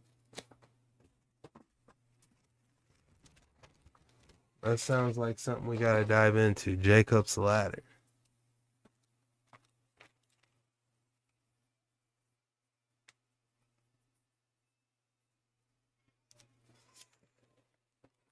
Context clues. Yes! Sounds good. Hotel. Brothers and sisters, you're now standing at a model of the greatest temple on the planet Earth, going back over 4,000 years ago. When we think of churches, when we think of synagogues and mosques, this laid the foundation. This is the prototype. So even the Western architectural structure of the church gets its design from right here. These great Nissus of the Middle Kingdom, they're the ones who started to build onto the Temple of Amun to honor Amun, who this temple is dedicated to. In fact, we can see that walking into the temple, you're going into a time capsule. The great Nissus who started to build this temple, like Imhotep, the Amenhotep, the Senro-Rex, all the Nissus built onto the temple. And let's not forget about It's the windows and doors of Solomon's temple. 1 Kings 7 says, and there were windows in 3 rows, and light was against light in 3 ranks. And all the doors and posts were square with windows, and light was against light in 3 ranks. Nobody understood what the design of Solomon's temple's doors and window frames looked like until a carved stone box was found in 2011 with 3 or 4 recesses or interlocking frames dating to the time of Solomon. So this appears to be an architectural model for a building 3,000 years ago, and it shows us exactly what was described in 1 Kings 7 with the 3 rows and 3 ranks described in the window frame and the door frames of King Solomon's temple. Glory be to God. Solomon's temple. This is soul of man's temples. House the God within. This is without. The third eye is the bird eye. You are the tree. Try the forbidden fruit behind the forehead. This is Horus. This is ours. Where is Horus in the horizon? What scope? Horoscope. I get what time of day it is. Deities. This is ours. The horsepower is going to need a home. This is house. Soul, sun, man, moon. The electricity infusion. This is Israel. Isis Rael is real. I-R-L. The Trinity. The triangle. The upside down triangle. As above, so below. Below. L is low. Hello, Helios. Your heel is low. The twinta, winter is the 7 up. This is Yeshua. Yes. This is affirmative. You live in a firmament. To become firmer men, you need to have a firmer mind, a firmer ment. It's not difficult unless you are indoctrinated in religion. This means to rely on. So these 2 symbols infused make the Star of David. This is 666. 1, 2, 3. 1, 2, 3. 33 levels of vertebrae. As above, so below. 33. 3 and 3 is 6. 3 and 3 is 6. 6 times 6 is 36. This is 3 6s. 666. Nothing to do about melanin. We are the human race. The colorful rays. Race. It's not hard unless you make it that way. The black and white Masonic checkerboard that everyone talks about has no idea what they're talking about. They just reference it. Great, cool talk. This is the Alice in Wonderland. Alice in Wonderland. This is one red lamb. This is Draconian, like the Garden of Eden. Is dragon of a thing. Okay, so if I go right, that must be right. If I go left, that must be wrong. This is polarity trap. Black and white. Red and blue. These are your memory banks. You go to a bank, yeah, it's Mary time. Mary, Magdalene, Vatican. Wisdom, beauty. This is the school. This is skull. Skull. This is Sheol. Libra, Aries, libraries. These are your memory banks. The golden sun fall in eclipse with the silver moon. This is your third eye, bird eye. My life be like.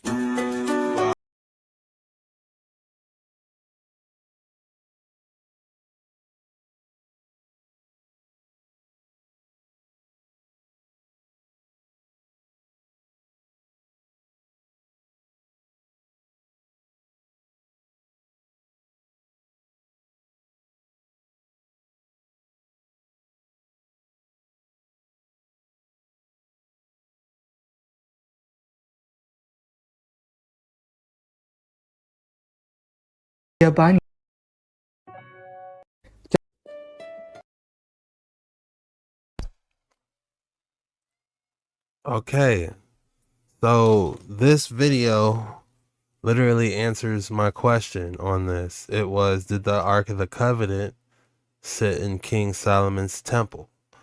And I guess it did, because if we look at this sign, it said the Ark of the Covenant sat inside of it. They couldn't be lying. View. Dang it. Let me go back.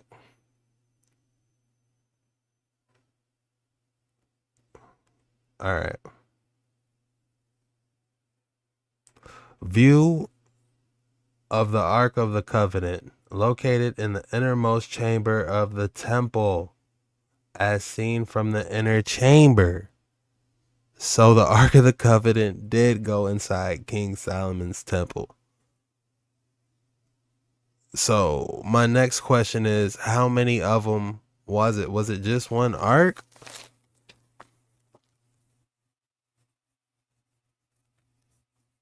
Did this thing just get, this battery just get passed around? We gotta see that this was something major. It's good information.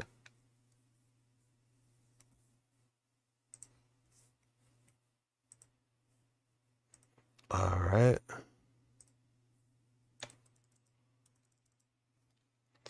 How many Ark of the Covenant?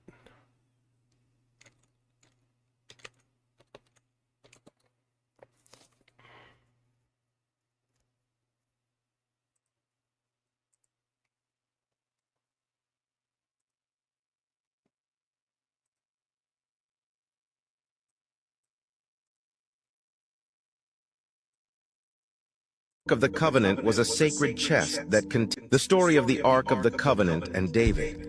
The story of the Ark of the Covenant and David. The Ark of the Covenant was a sacred chest that contained the 10 Commandments, and it was believed to be the dwelling place of God's presence. David was a great warrior and leader, but he was also a devout man. He longed to bring the Ark of the Covenant to Jerusalem, the capital of his kingdom. This would be a sign that God was with him and that he was the rightful king of Israel. David and his men set out to retrieve the ark, but they made a mistake. They transported it on a cart, which was not allowed according to the law. As a result, one of the men, named Uzzah, reached out to steady the ark when it began to wobble.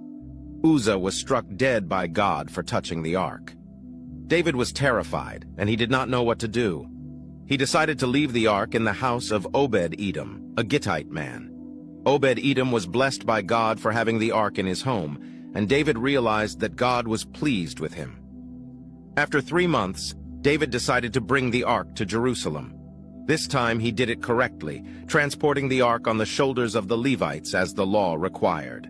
There was great rejoicing in Jerusalem when the ark arrived, and David offered sacrifices to God. The Ark of the Covenant was placed in the Tabernacle, a temporary dwelling place for God.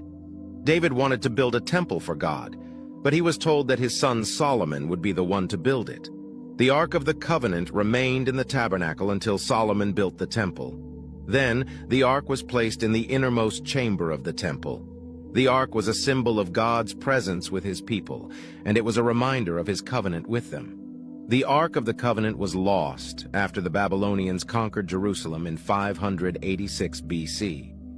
It has never been found since, but many people believe that it is still out there somewhere waiting to be rediscovered. The story of the Ark of the Covenant and David is a powerful reminder of God's presence and his covenant with his people. It is also a reminder of the importance of obedience to God's commands. Of acacia wood.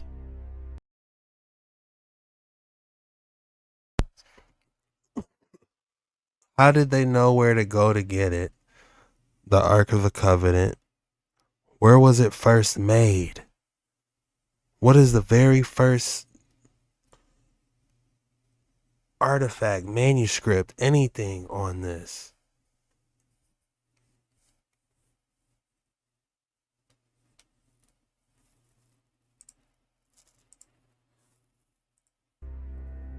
Two and a half cubits shall be its length, a cubit and a half its width, and a cubit of acacia wood. 2.5 cubits shall be its length, a cubit and a half its width, and a cubit and a half its height. And you shall overlay it with pure gold. Inside and out you shall overlay it, and shall make on it a moulding of gold all around. You shall cast 4 rings of gold for it, and put them in its 4 corners. 2 rings shall be on one side, and 2 rings on the other side. And you shall make poles of acacia wood, and overlay them with gold. You shall put the poles into the rings on the sides of the ark, that the ark may be carried by them. The poles shall be in the rings of the ark, they shall not be taken from it. And you shall put into the ark the testimony which I will give you. You shall make a mercy seat of pure gold. 2.5 cubits shall be its length, and 1.5 cubits its width. And you shall make 2 cherubim of gold, of hammered work you shall make them at the 2 ends of the mercy seat. Make 1 cherub at one end, and the other cherub at the other end, and you shall make the cherubim at the 2 ends of it one piece with the mercy seat. And the cherubim shall stretch out their wings above, covering the mercy seat with their wings, and they shall face one another. The faces of the cherubim shall be toward the mercy seat. You shall put the mercy seat on top of the ark, and in the ark you shall put the testimony that I will give you. And there I will meet with you, and I will speak with you from above the mercy seat, from between the 2 cherubim which are on the ark of the testimony, about everything which I will give you in commandment to the children of Israel. So have you heard the most recent news about the Ark of the Covenant? You know, the Ark of the Covenant disappeared in 586 BC after the fall of the first temple. Some people believe it's in Ethiopia. Some people believe it might. So have you heard the most recent news about the Ark of the Covenant? You know, the Ark of the Covenant disappeared in 586 BC after the fall of the first temple. Some people believe it's in Ethiopia. Some people believe it might have been translated up into heaven based upon the book of Revelation and the book of Hebrews.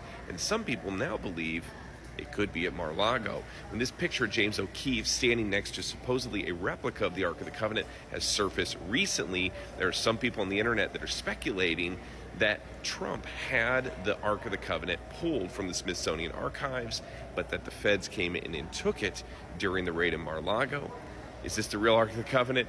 Is it in heaven? Is it in Ethiopia? Anybody guess is as good as mine, but I can tell you what, I didn't have Trump having the Ark of the Covenant on my 2024 bingo card. How about you? Real Ark of the people have been Ark of the Covenant. You know, the Ark of the I can't see it. Buddy's dome is in the way. Trump having the Ark of the Covenant on my 2024 bingo card. How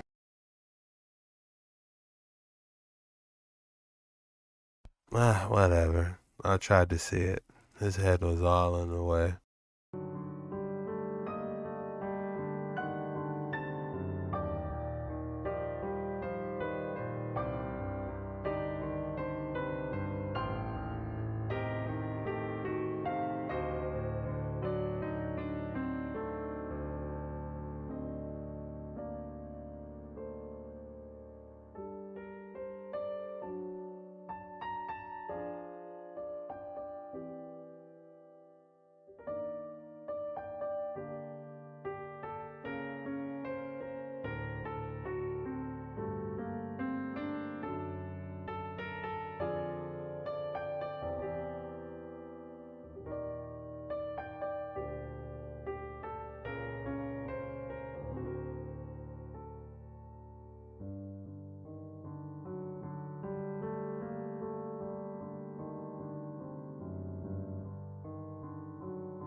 I never heard of a thrones. I heard of cherubim. I never heard of a thrones. Seraphim are right next to God. Yahuwah.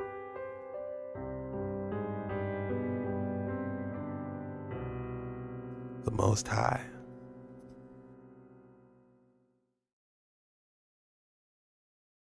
is to praise God in heaven, saying, "Holy, holy, holy." The cherubim form the highest hierarchy of the heavens, with only the seraphim being above them. Ezekiel's vision of the cherubim began with a luminous cloud coming from the north. From a distance, it looked like a great cloud with stripes of light and intense brightness in the center of it. It shone like gold but was constantly moving, like the flames of fire. Within that celestial fire, he gradually began to distinguish 4 living beings who had bodies like men but with 4 faces each, a human face in front, an eagle's face in the back, the face of a lion on the left, and that of a bull on the right. When they approached, their knees did not bend as they walked. They remained rigid and inflexible. The soles of their feet were like the bull's hooves, which glistened like shimmering bronze. They had 4 arms, 2 on each shoulder, and a wing attached to each arm. Of these 4 winged arms, 2 were stretched upward and 2 downward, covering their bodies. These 4 living creatures were together, facing 4 opposite directions, and between them were 4 large double wheels so they could roll forwards or sideways. This celestial chariot always had the same appearance, no matter which of the 4 directions it moved in. The angels and the wheels were adorned with eyes, and above the heads of the cherubim was a vault of crystal, which contained a throne of sapphire. On this throne, there was a man-like being perched up high.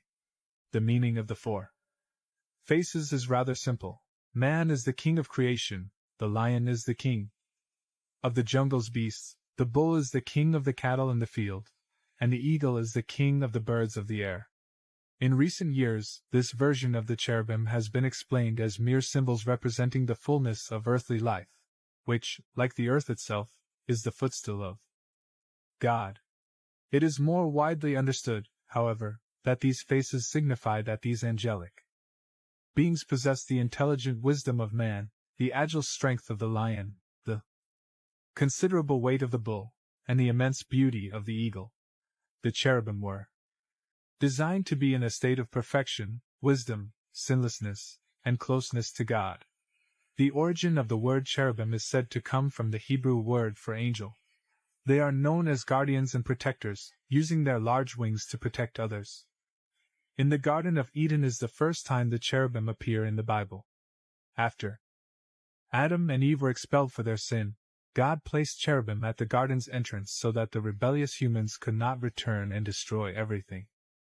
Another responsibility attributed to the cherubim is that they are considered guardians of the light and the stars. While they are not found in the plane of human reality, their light manages to filter through the sky to touch each person's life. Everything indicates that the cherubim look for a way to be present in the life of human beings, in some form or another. Now you won't.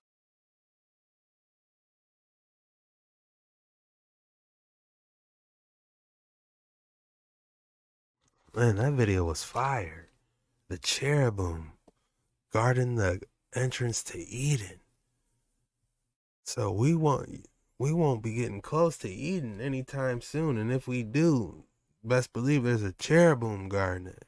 So if you go beyond the ice walls and you think you're getting close to Eden or the Polaris or whatever it's called, guess what? The cherubim's gonna be there blocking it, which is extremely interesting.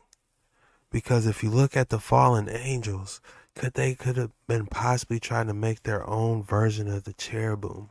That's why they're doing all the DNA editing and stuff. Just an interesting thought. It's like they were trying to make their own cherubim, but they didn't come close at all. Wow.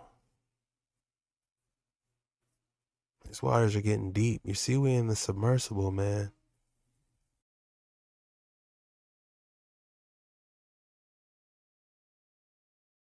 Let go. Let go.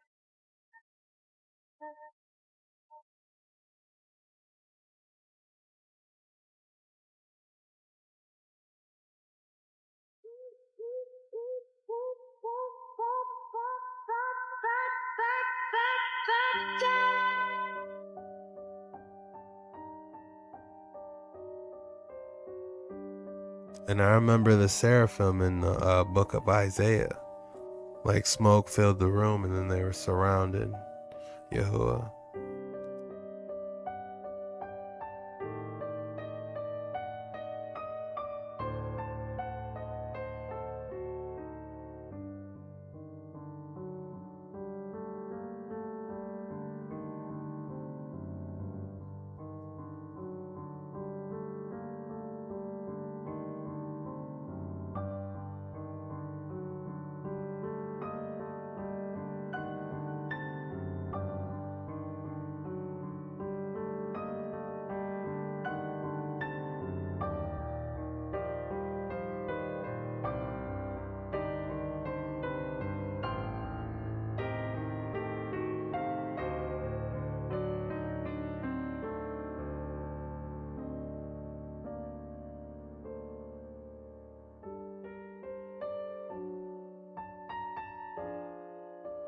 Would say, be not afraid.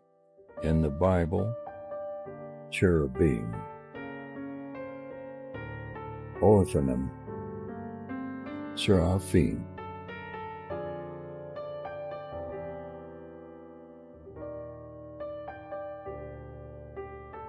Gently do my own. Have you ever wondered why angels would say, be not afraid? In the Bible, cherubim, orphanum. Where is the orphan mentioned? I never heard of that. But it looks tight, whatever's going on here. Have you ever wondered why angels would say, be not afraid? 3 types of... Not sure. I cry. Have you ever wondered why angels would say, be not afraid? In the Bible, cherubim. Have you ever wondered why angels would say, be not afraid? In the Bible, cherubim, orphanum, seraphim.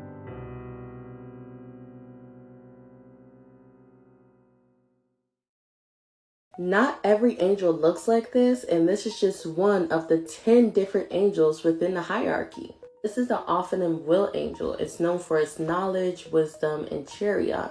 It's known to symbolize and show Elohim's power and his sovereignty. Now this is a seraphim angel, and it's actually one of the highest orders of angels in the hierarchy. They serve as guardians or attendants for Elohim's throne.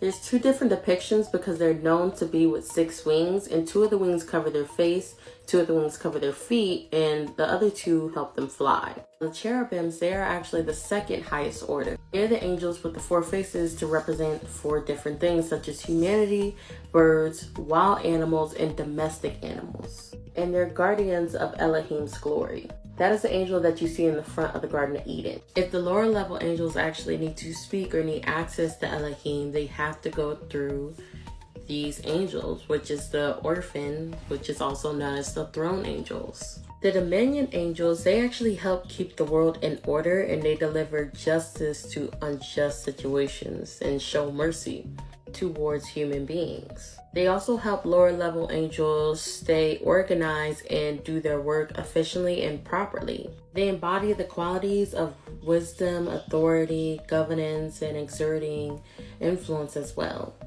The power angels, they're actually known to have power or forces over evil, and they're usually the ones that are fighting the evil forces within the spiritual realm or earthly plane normally.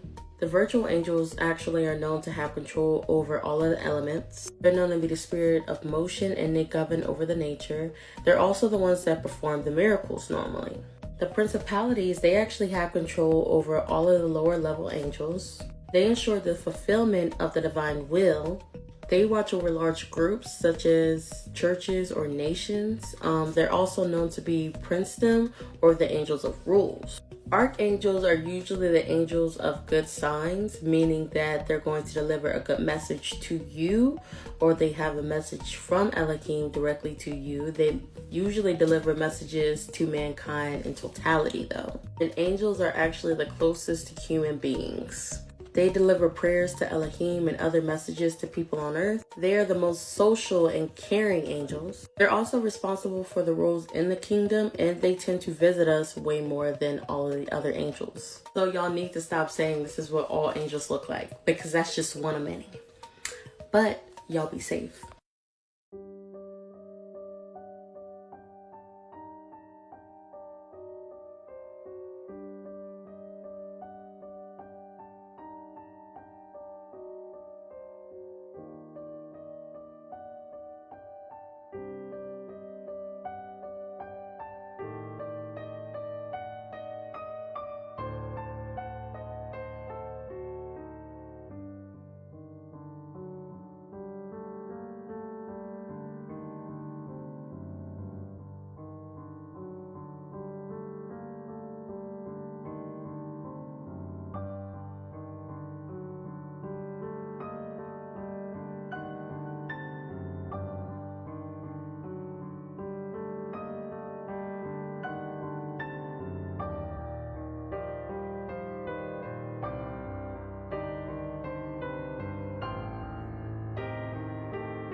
Y'all tell me in the comments below.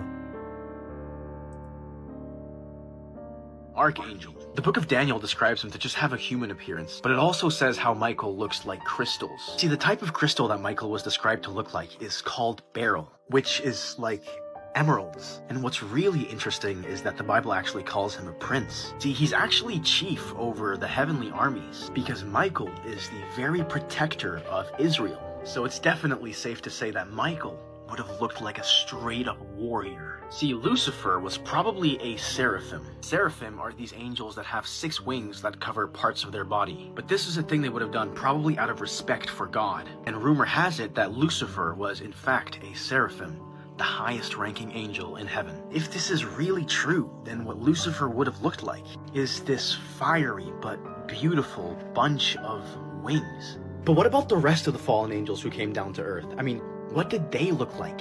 Well, there is this other story about a group of ancient gods called the Anunnaki. You see, if you go back in time around 4,000 years ago, you'll find these Sumerian tablets depicting gods who have 4 wings, which would be just how many wings the biblical cherubim would have. Of course, they don't look exactly the same, but it's still very curious that the Anunnaki look just like angels.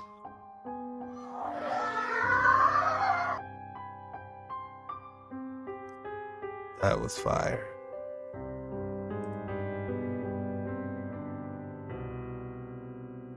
The Ophanim are the 3rd most powerful entity. She loved. Now, Michael was an archangel. The book of Daniel describes him to just have a human appearance, but it also says how Michael looks like.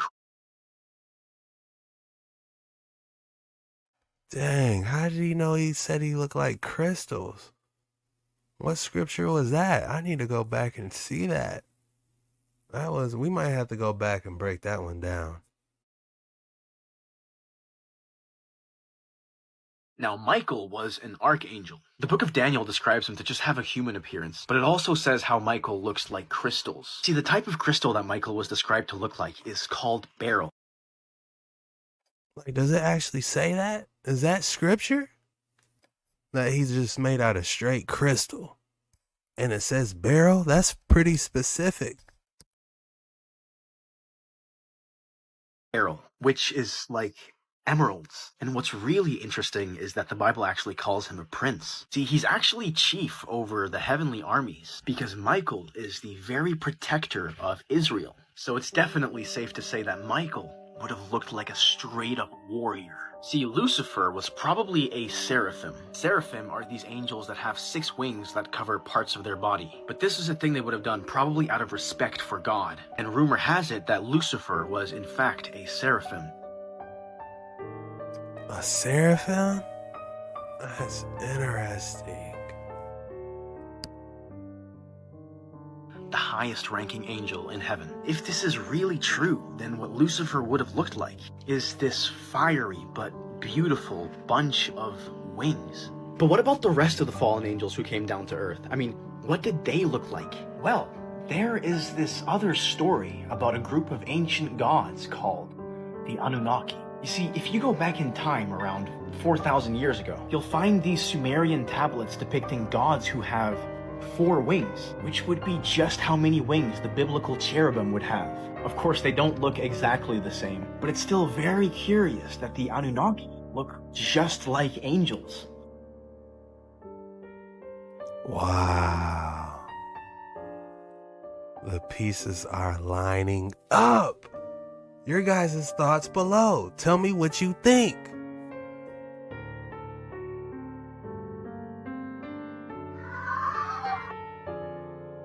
She loved what?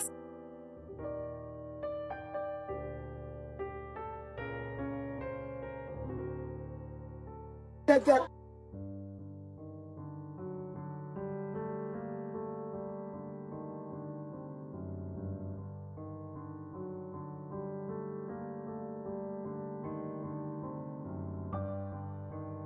Scared right now, you shut up! So you mean to tell me my sleep paralysis, my... Scared right now, you shut up!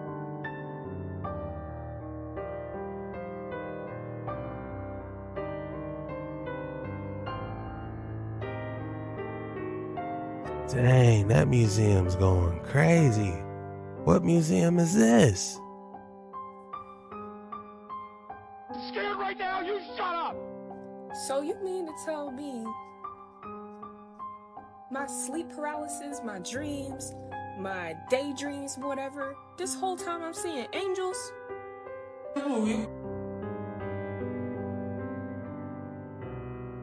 If you seen something like that flying in the sky, what would be the first thing you would do? What would be the first thing you would do? I want to know. Drop in the comments below.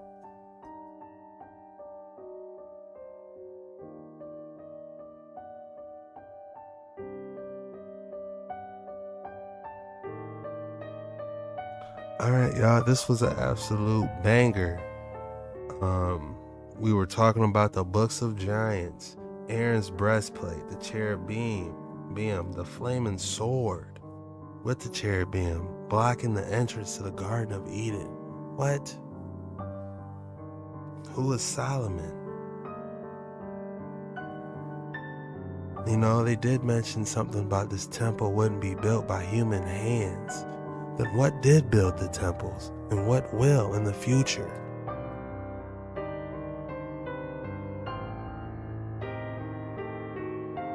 Beelzebub, oh no, Skilly, born from a man, echoing in the woods. Where was that written? Where did he find that information? You know, so many questions on these waters, man.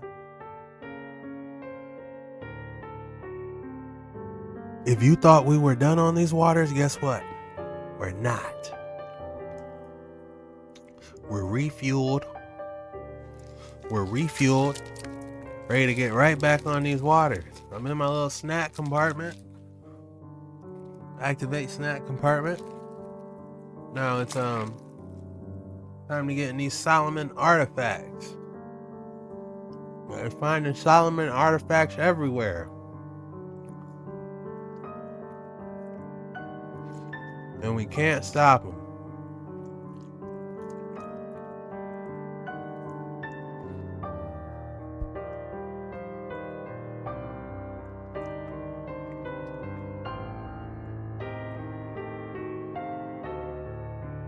We need Solomon artifacts.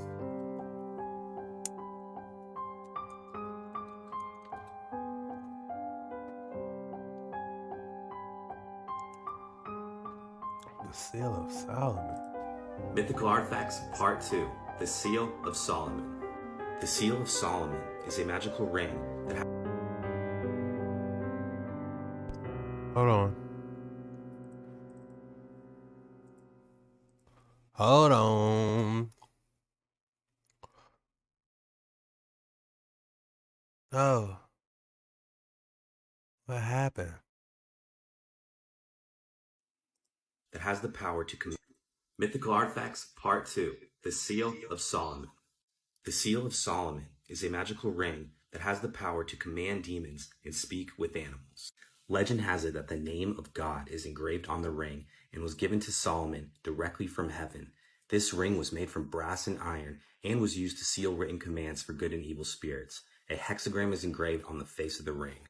With this newfound power, Solomon commanded the demon Asmodeus to build his temple. Solomon used this ring to summon demons and learn their hierarchy, names, and abilities. Solomon received 4 jewels from 4 different angels that gave him the power to control the elements. This is where the Infinity Gauntlet comes from. Once the temple was completed, Solomon sealed 72 demons and buried them under the temple. When the temple was destroyed, these demons were released back into the world. Next, we have the Hand of Glory. Like and subscribe for Part 3.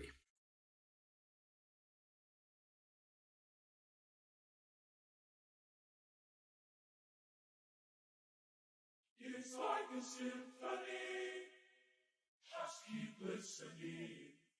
And pretty soon you'll so much to figure out your.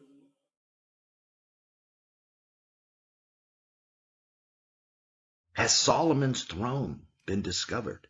Solomon's throne is mentioned in 1 Kings 10:18. Then the king made a great throne covered with ivory and overlaid with fine gold. Even the prophet Amos refers to ivory decorations inlaid into wooden furniture just like this. You know, ivory was more valuable than gold back in Solomon's day as it had to be imported.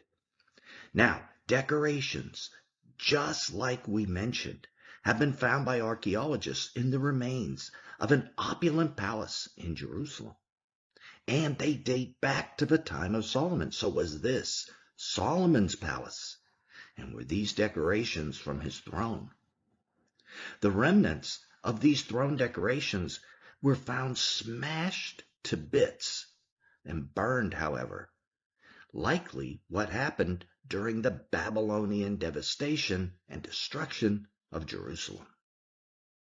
Mythical Artifacts, Part 2, The Seal of Solomon.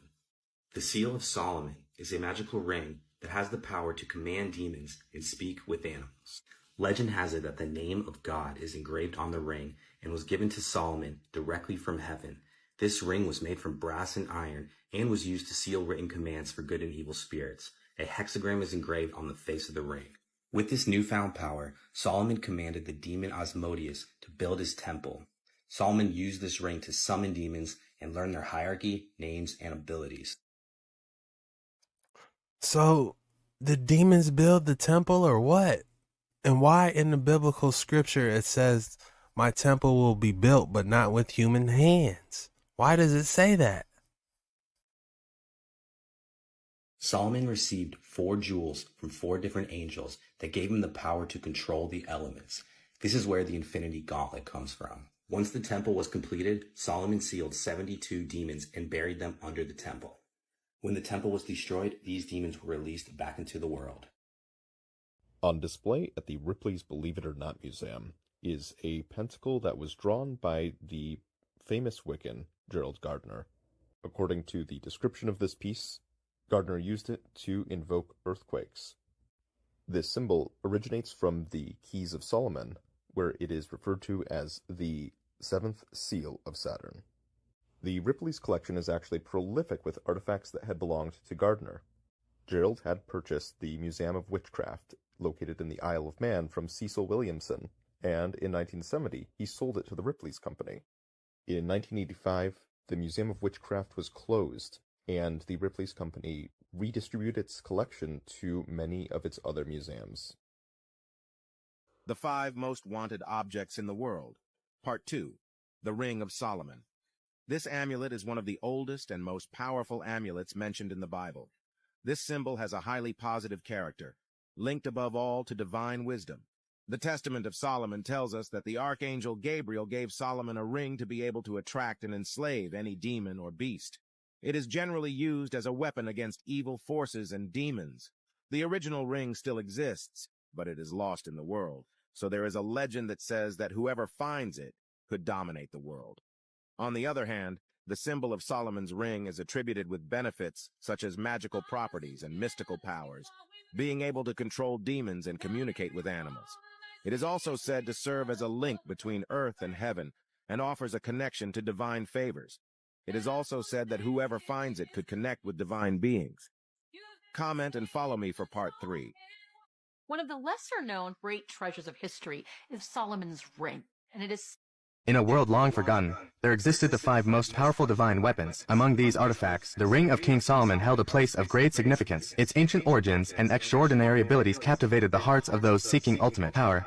Crafted from 2 interlocking triangles, forming the sacred Star of David, this amulet radiated a divine aura. Legends whisper that the angel Gabriel himself presented the ring to Solomon, granting him the ability to attract and enslave demons and beasts. Though the original ring was lost in the annals of time, a belief persisted that whoever possessed it would reign over the world. Such was the magnitude of its power, a power rooted in the divine. Yet, the ring symbolized more than dominion alone. It carried with it a myriad of mystical properties and magical energies. Those who wore it could tap into the supernatural, communicating with demons and Hi guys, today I'm... The Key of Solomon, The Temple of Solomon had been destroyed. The Key of Solomon, a book of magic also called Grimoire, attributed to King Solomon of the Bible. It is one of the most famous and influential grimoire in Western occultism.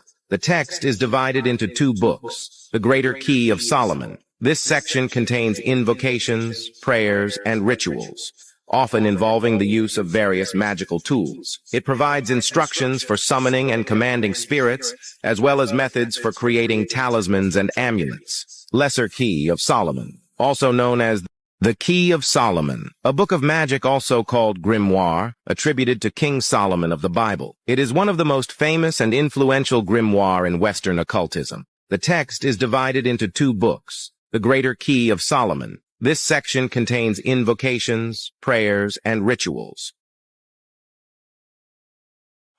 I'm tripping. I forgot to bless this food.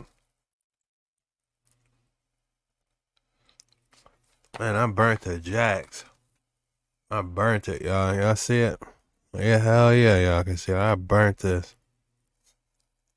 That's good, though. It got away from me a little bit, but I burnt my jacks.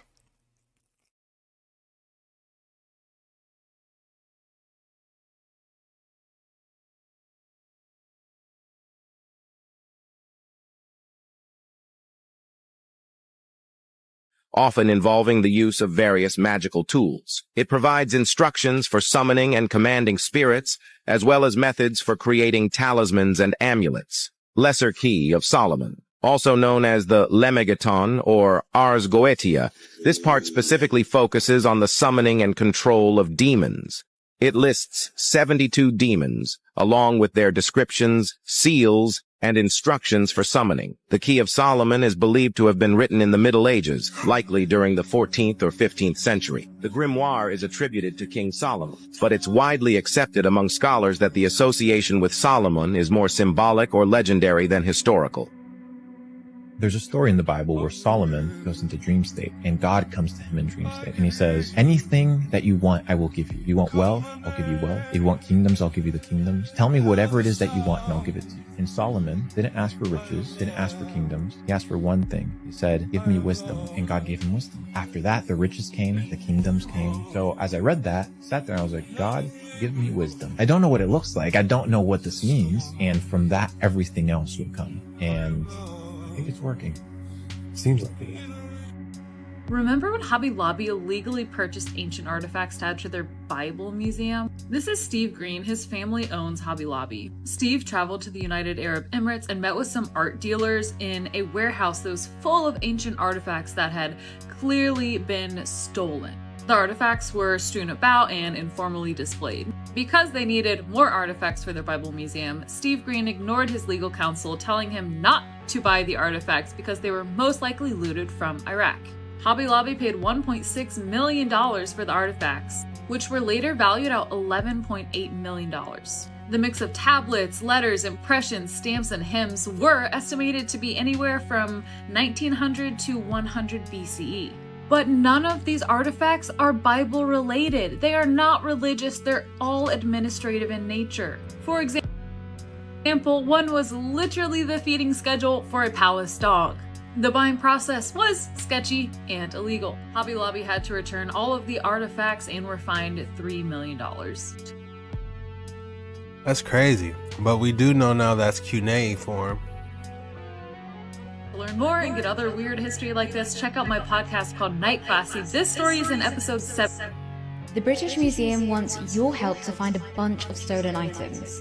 In August, the British Museum in London reported around 2,000 artifacts were missing, stolen or damaged. A member of staff was sacked and the police launched an investigation. Most of the missing items are Greek and Roman gems and jewellery. They're now looking for people's help to recover a Greek gold chain necklace, a Hellenistic plasma intaglio with a young warrior on a rock, a Roman ring, a Roman sard intaglio, a Roman cameo in orange glass imitating sard, an intaglio in blue glass, a Roman bracelet, a late Bronze Age earring, and a late Bronze Age ring. Looted artifacts from Africa just aren't selling these days, art dealers say. Art dealers are sitting on looted African artifacts, such as the Benin bronzes, worth hundreds of thousands of dollars, that they are struggling to sell. But why?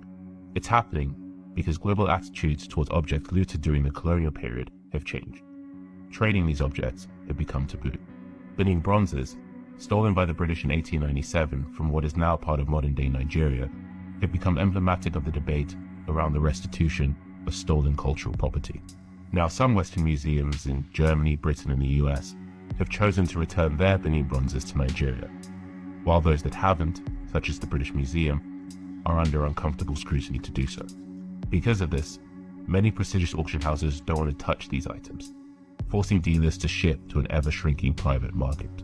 One art dealer who spoke to Vice World News bought a Benin bronze in 2014 for 500,000 euros at a Christie's auction house in Paris.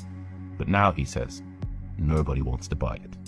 Another art dealer said that the market for looted artifacts is essentially dead because auction houses don't want to be linked with a controversy, leaving collectors with fewer avenues to get rid of these prized treasures. Now, some could argue they could just return these artifacts back to the countries that they were stolen from. My African ancestors' stolen artifacts placed in a European museum.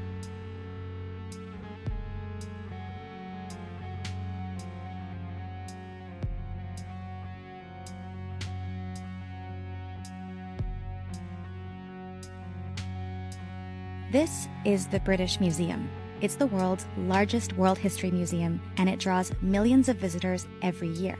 Inside, it holds more than 8 million cultural and historical artifacts from all over the world, which cover 2 million years of human history. If you follow the museum's recommended list of don't miss items. How many of you guys been to the British Museum? I definitely want to go. You'll see its star pieces, like this Easter Island sculpture that's about 1,000 years old, or this bronze sculpture of the Hindu god Shiva. CERN also got that at their front door. Got us a destruction. Fun fact. But there's a problem hidden in the museum, and we can see an example of it along this route. Out of those 12 pieces, nearly half have disputed ownership. The British Museum claims those pieces belong there, on display for the world to see. But in recent years, many have been fighting to get them back to where they came from. The list of disputed museum treasures keeps on growing. Should cultural artifacts return to their home countries or be left in Western museums? The subject of intense debate as to who should now own them. Let's start with some context. In the late 1600s, the British Empire began expanding across several continents. It became the largest empire in history, controlling about a quarter of the world's land and population. During its centuries-long rule, the empire took precious resources and wealth from countries all over the world, including cultural and historical artifacts, many of which ended up here in the British Museum, which was founded in 1753 and kept growing to accommodate all the new pieces in its collection. Lots of the items in the museum were legally acquired and are completely undisputed, like this one, a 2,000-year-old Roman vase sold to the museum by a duke in 1945. The problem is with the pieces that are disputed, like the first item you see as soon as you walk in, the Rosetta Stone, taken by British troops from the French in what is now Egypt. Or further in, the Parthenon sculptures, removed from the Acropolis in Athens by a British lord and sent to the British Museum. Or over here, on the floor dedicated to African art, the Benin bronzes, some of the most contentious items in the museum. The Benin bronzes are kind of hard to categorize because they include such a huge range of items, from engraved ivory tusks to brass sculptures to plaques. But they were all produced here, in the Kingdom of Benin, in present-day Nigeria. This wealthy and industrious kingdom produced thousands of objects and art pieces starting in the 1500s. So I came across this video of this creator, who I'll have tagged below, saying that her Roman Empire is all of the Mexican artifacts that are in foreign countries. One of them being Pancho Villa's skull, which is at Yale University, allegedly. And for those of you who didn't know, yeah, Yale University is rumored to have Pancho Villa's skull. Whether you are well-versed on Mexican history or not, you've probably heard the name Pancho Villa before. Pancho Villa is one of the most famous figures in Mexican history, specifically from the Mexican Revolutionary War. In 1920, he reached an agreement with the Mexican government and withdrew his army. He lived a pretty reserved life until 1923, when there were rumors that he wanted to get into politics, which certain people in Mexico did not like. And in 1924, while driving home, he was assassinated. Then in 1926, his tomb was broken into. His head was removed from the rest of his corpse. Many believe it was this man, Emil Holmdahl, an American. And the rumor is that he planned to sell the head to a very rich person in America who liked to collect historical artifacts. One way or another, Pancho Villa's head has never been found. No one knows where it is. And as of late, it is believed that his head is at the Skull and Bones Society at Yale University. It's a top secret society which many influential individuals have been members, also at the center of a lot of conspiracy theories for how secretive they are. It's almost been 100 years and his skull is nowhere to be found. European. Wow, they got a bone society? What she say it was called? A historical bone society at Yale? Give up the skull, man. Come on now.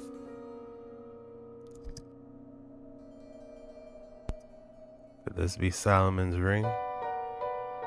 You see it's got the star on there. You guys tell me. That's a pretty cool ring, though. Let's run it back. We diving into these Solomon artifacts now.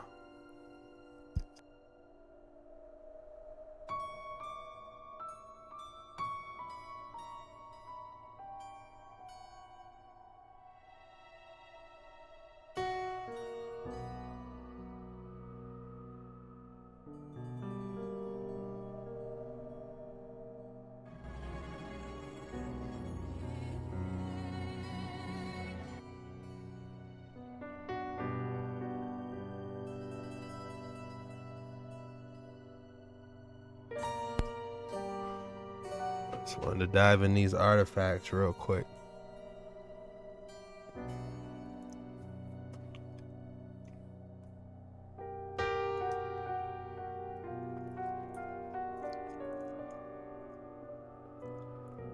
What they got, y'all?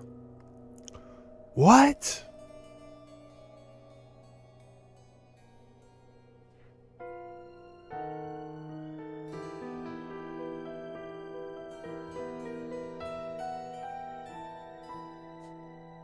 What is this?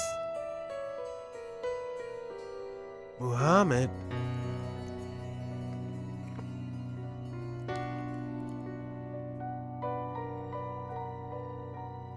Who is that? What is going on? Are they trying to auction it off? Go back. What is going on?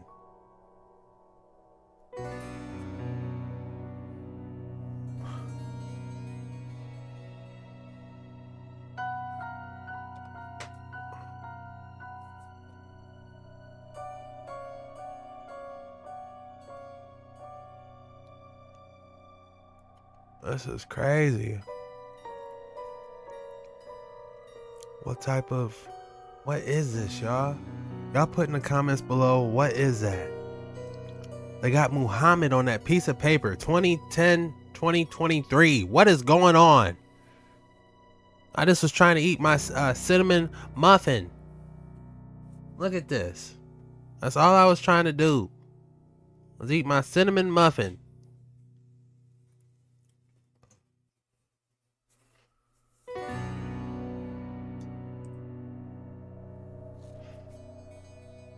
We busting off into these damn Solomon artifacts.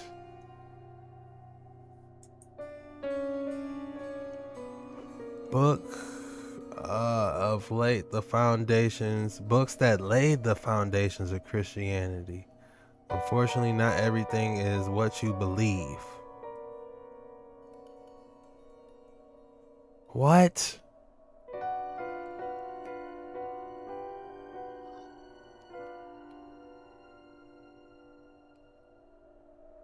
What is that? Peacock. Somebody, this looks like Hebrew. What is a scorpion?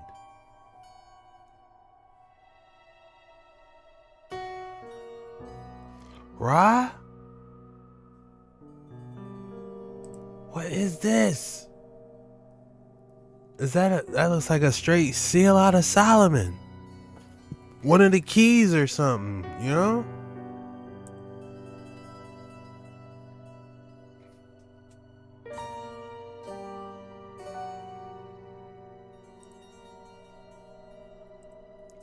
Hey y'all, these waters getting deep. Tell me what that last book said, man. Somebody translate that for me. Tell me what that last book said, man. I couldn't even eat my cinnamon muffin, cause my brown sugar cinnamon muffin, cause of all this outlandish activities going on. Outlandish activity on these dark water nines. Say it with me. Outlandish activity on these dark water nines.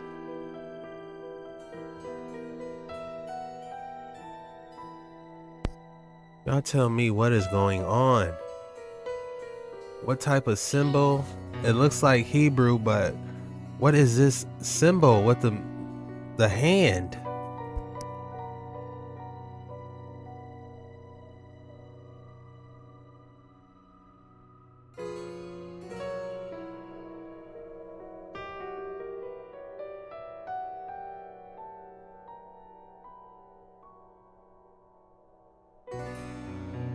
That look like Hanukkah, the candle for Hanukkah, right? Menorah. I don't know. The dreidel.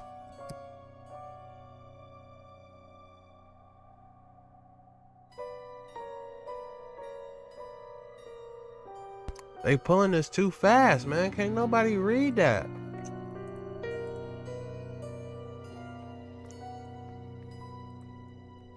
I need somebody on here to decipher this. We want the truth. I got a candle, a tree, some Hebrew on the scroll. Oh, I know what that is.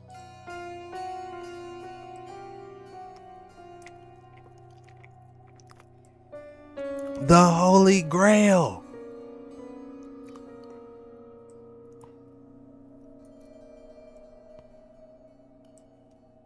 No, the Ark of the Covenant. I said Holy Grail. The Ark of the Covenant. Because they got the cherubim touching wings.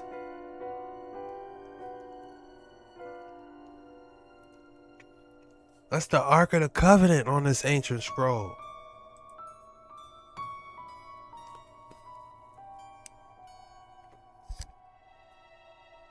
I got the pyramid. I can tell y'all what this say right now, man. It means we taking that Ark of the Covenant. We're taking the Ark of the Covenant over here to the pyramid and we about to beam it up. That's what it's saying. You see that circular on the pyramid? It's gonna say some new type of energy about to bust open inside of it. That's what it's saying, y'all. I don't know how to read that Hebrew, but I can give you the general context clues. Let's go. Here go a Naki watch. Naki. Whoa, what is this? What?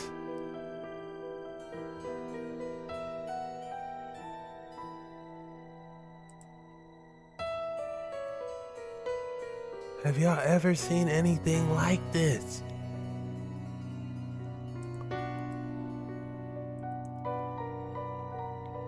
That's that Solomon jewelry right here, man. That's that Solomon jewelry. Y'all getting cinnamon muffin all in my keyboard? Come on, y'all. I told y'all to eat in the kitchen, man. Now I got vacuum.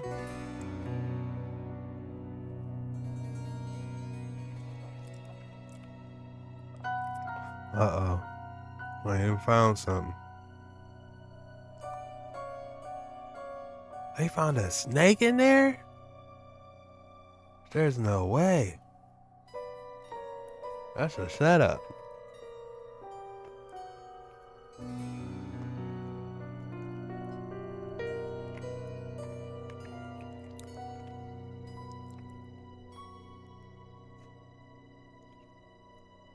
Wow.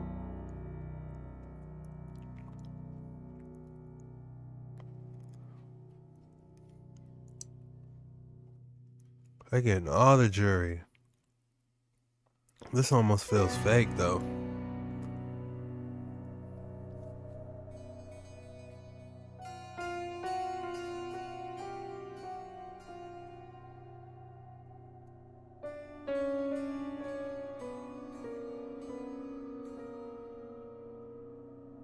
Here we go. This is what we're looking for.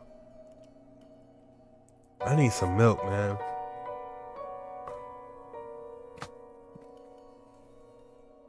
I'm gonna get some milk after this one. Nah, I need some milk now. Hold on, y'all. I feel it like right here. I gotta wash it down. All the different animals.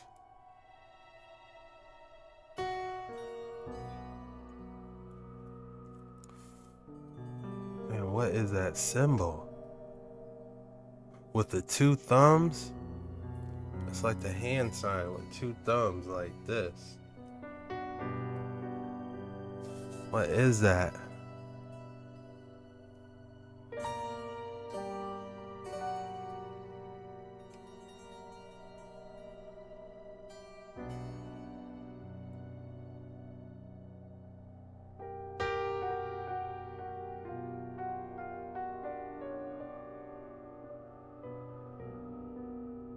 They're just gonna leave it open?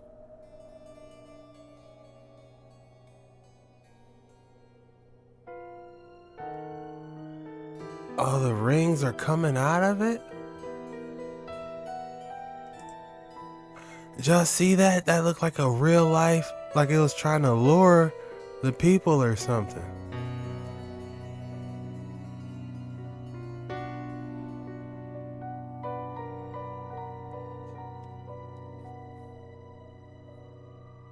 What type of loot is that? Did you see how... That is weird. That was a little creepy. What did y'all think that was, man? Huh? Did you see how the gold rings jumped out of it like Sonic? Come on, man. We've been on these waters for a minute, y'all. I don't know what's going on. My reality's shifting. I couldn't tell you.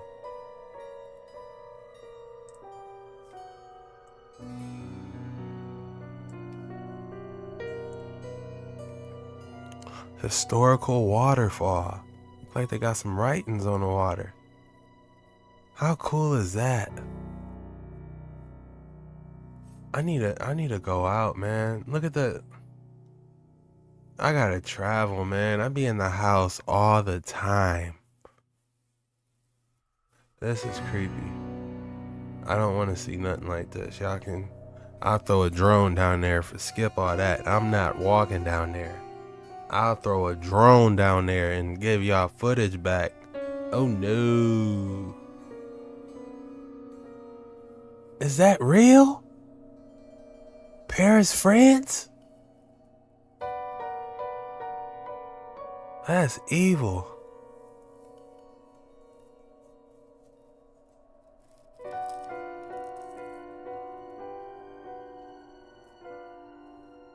This is evil. You will not catch me stomping the yard through there. No, sir.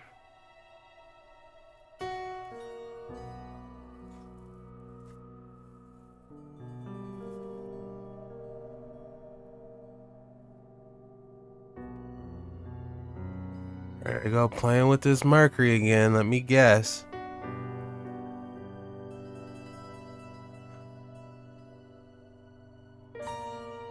What is this?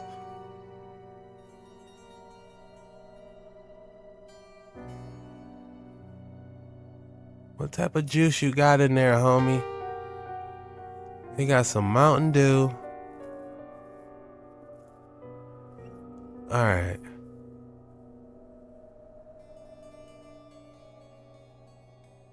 That's a Mountain Dew. That's one little squirt of Mountain Dew.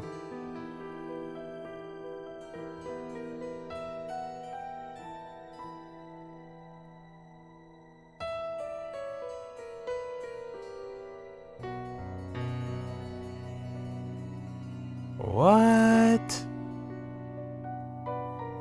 They over there with that witchcraft.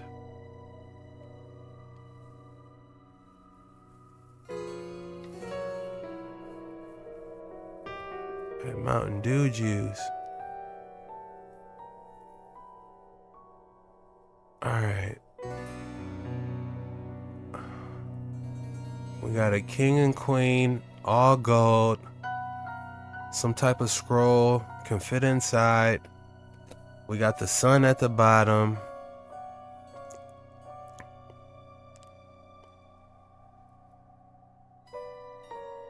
Okay.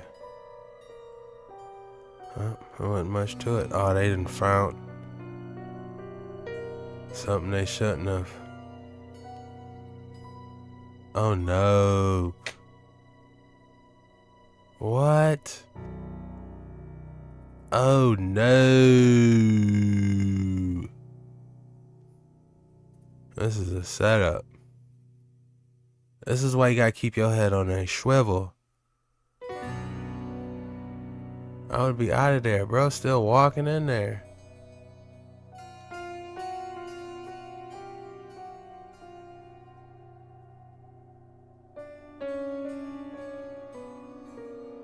That thing is moving. He got attacked. It's over.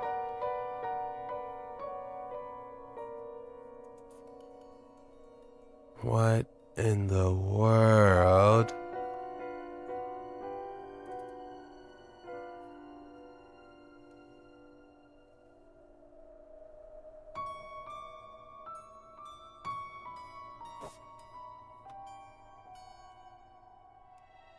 What are y'all doing? Oh, y'all exploring? So they happened to be exploring France, and I'm guessing they ran across this underground. There's no way!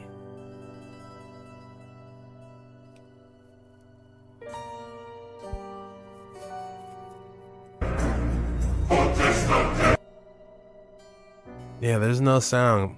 Yeah, if y'all wondering if there's sound, there's no sound on this. There's nothing but some foreign music banging.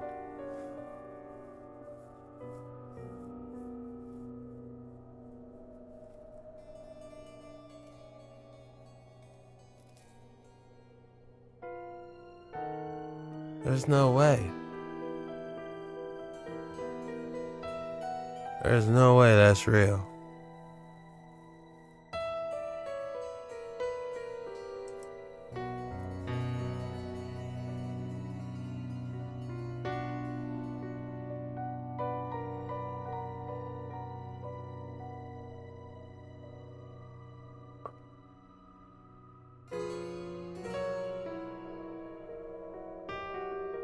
I don't know how authentic these are.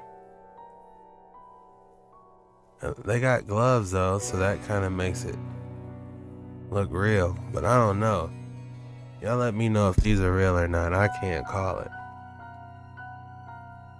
I don't know.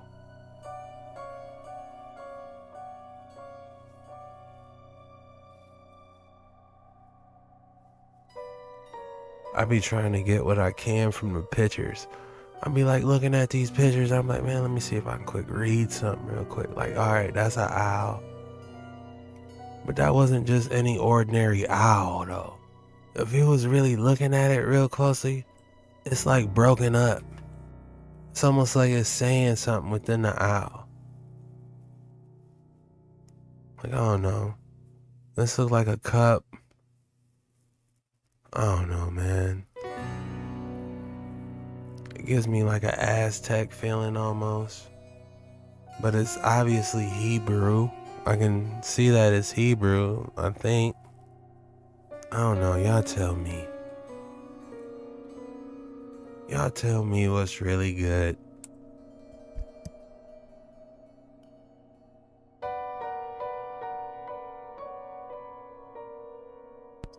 This is a good one. We got a phoenix. Looks like it. You know, or an eagle. Those who solve the secrets of the talismans and spells in the Book of Solomon's Key fall into the hands of the dark forces. Well, we could have told you that. They say the king of Tartaria is Solomon. So what does that tell you? All these crazy looking buildings? You know, it will explain how they got built. The demons built them? That's another crazy hypothesis. Make you think.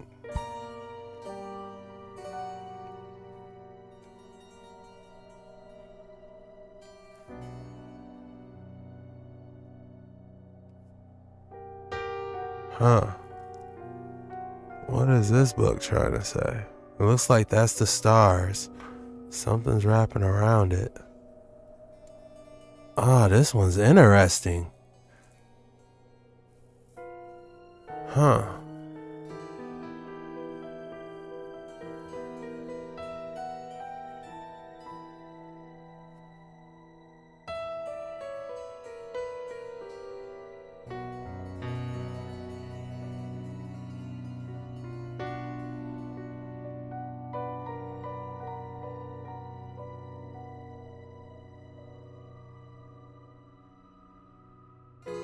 I don't know.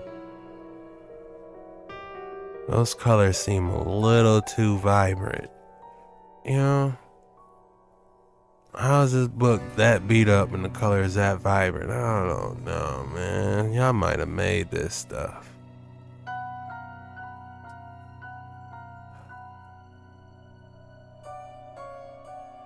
This ring look crazy. Prophecy stone? No. Oh, man. Y'all tripping.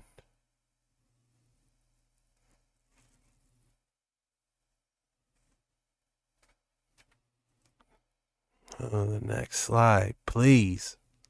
They had what in the 1800s? Spirit machines. They summoned spirits. What the hell is this? Well, you see, even Thomas Edison got involved with this, and what he would do was shoot a light beam, laser, all the way across this area. And when they would summon ghosts, the ghosts would walk through the beam and it would project their picture up in this box or on a screen, kind of like a hologram. Even Thomas Edison, come on now, really? Yeah, they had all kind of inventors trying this with different ways. It was pretty cool.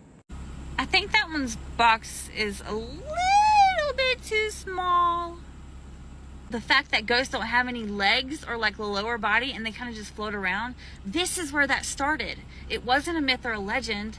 It was true, it was real. This is how they saw their past loved ones, anyone they wanted to summon from the dead. Honey, I don't think that one went the right way. He looks a little bit messed up. Just a little bit. That must have been his ex-wife. He got that bitch in a cage. What would you do if you could summon a ghost or a past loved one? Just make them appear anytime you wanted to with a machine. What would you do? Who would you summon? Let me know below. And also, do you think it's ethical? Like, and where did this technology go, right? Where's the damn technology today? We don't have this. But I have a feeling some people know, if you know what I mean. Follow for more as long as you can.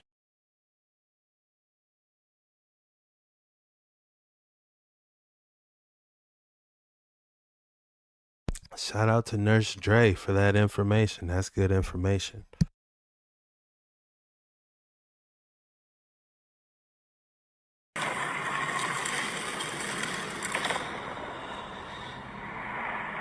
Making entry. This won't take long. We've entered his neocortex. The Riddick. Regress. Scanning fresh memories. What's good, family? Do you think it's possible to create technology that allows you to contact beings in another dimension? In the movie Riddick, the beings talking through the water spoke like a conscious operating system. Check out this picture, family. Do you think in the past, mankind developed technology that allowed contact with the spirits?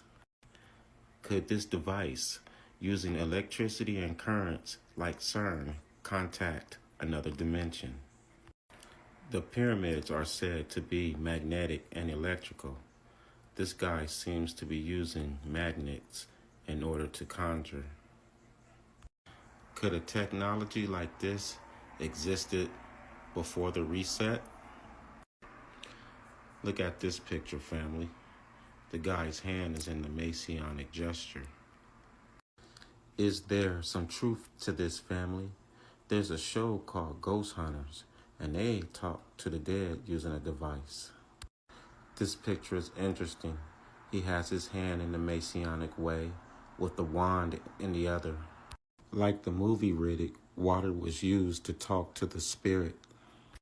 Do we have the tech to talk to the dead, or is conjuring the only way? Friend up. Man, I haven't seen that movie yet, but man, the pieces are starting to add up. The Tartarians were said to be a civilization that unlocked the key to free energy, allowing the Tartarians to advance exponentially, as citizens were allowed to express their creativity freely, without the stress of work, leading to many great inventions and grand architecture. This is the 3 magical books of Solomon, also known as the Revelation or the Lesser Keys. Pay close attention to the conjuration to call forth. Yo, what's going on? The core point to look out here where it says, by the most powerful princess, Genie, Laikaide, and ministers of the Tartarian abode. And now you know where Tartaria got their knowledge. This is the quantum genie.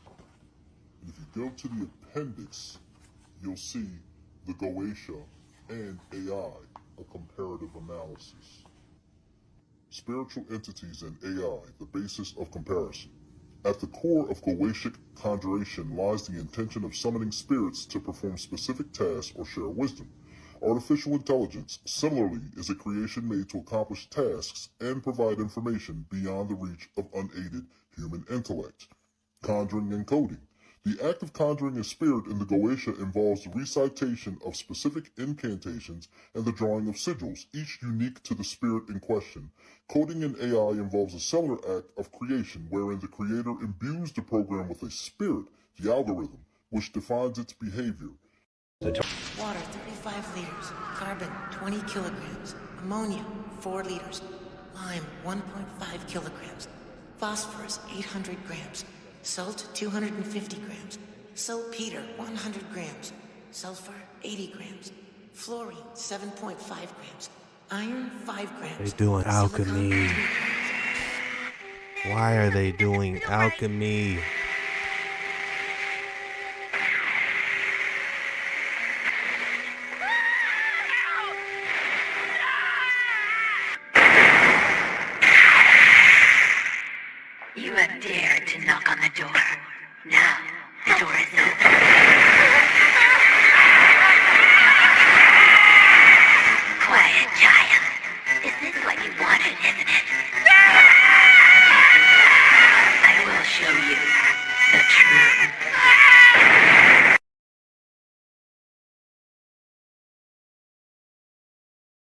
Hey, this is dark waters for real, y'all. Y'all turn back now. Also known as the Galatian, or the Lesser Keys. Pay close attention to the conjuration to call forth. So this is what they was working on. We caught them red-handed. Spirits. The core point to look out here where it says, by the most powerful princess, Genie, Laikaide, and ministers of the Tartarian abode. They was talking to a damn genie. And now you know where Tartaria got their knowledge. So my next question is, who's Solomon? What's the real story behind Solomon?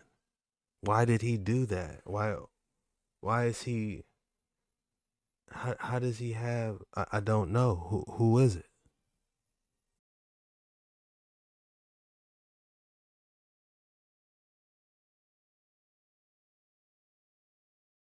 The story of King Solomon serves as a reminder of the importance of wisdom, integrity, and faithfulness to God. During his reign, Solomon built a magnificent temple for the worship of God and established peace and prosperity in the land. However, Solomon's downfall came through his indulgence in relationships with many foreign women. In his pursuit of alliances and political stability, he entered into marriages with many princesses from neighboring nations, totaling 700 wives and 300 concubines. Initially, Solomon's foreign wives led him away from worshiping the one true God. They brought their own gods and idols into the land, and Solomon began to worship these false deities. This greatly displeased God, who had explicitly commanded the Israelites to worship him alone. As a consequence of Solomon's actions, God appeared to him and declared that because of his disobedience, the kingdom would be divided after his death. However, for the sake of his father David, God promised not to do this during Solomon's lifetime. Solomon's excessive relationships with foreign women also led to strife within his kingdom. His wives turned his heart away from God, and he began to prioritize their desires over God's commandments. This ultimately resulted in the downfall of the United Kingdom of Israel after his death. In the end, despite Solomon's wisdom and wealth, his pursuit of pleasure and worldly alliances didn't matter, and led to the spiritual decline of his kingdom. It is a reminder that true fulfillment and blessings come from wholehearted devotion to God and obedience to his word. This is the end of this. To 931 BCE. According to the Hebrew Bible, he was the son of King David. In various religious and mythological traditions, including Islamic, Christian, and occult traditions, there are references to King Solomon's interactions with demons. One particular legend involves Solomon's ability to control 72 demons using a magical artifact called the Seal of Solomon, or Solomon's Seal. These demons are often referred to as the 72 demons of the Goetia. According to the legend, Solomon received a ring from God that had a seal engraved on it, granting him authority over the spiritual world. It is said that he used this seal to command and bind the 72 demons, compelling them to reveal their knowledge and perform tasks for him. Each demon had a specific name, characteristic, and area of expertise. These 72 demons are commonly described in grimoires and occult texts, including the 17th century grimoire called the Lesser Key of Solomon, or Lemegeton. In this text, each demon is listed along with a description of their abilities, appearance, and instructions on how to summon and control them. The stories surrounding King Solomon and the 72 demons have been a subject of fascination for occultists, scholars, and enthusiasts of esoteric knowledge throughout history. King Solomon,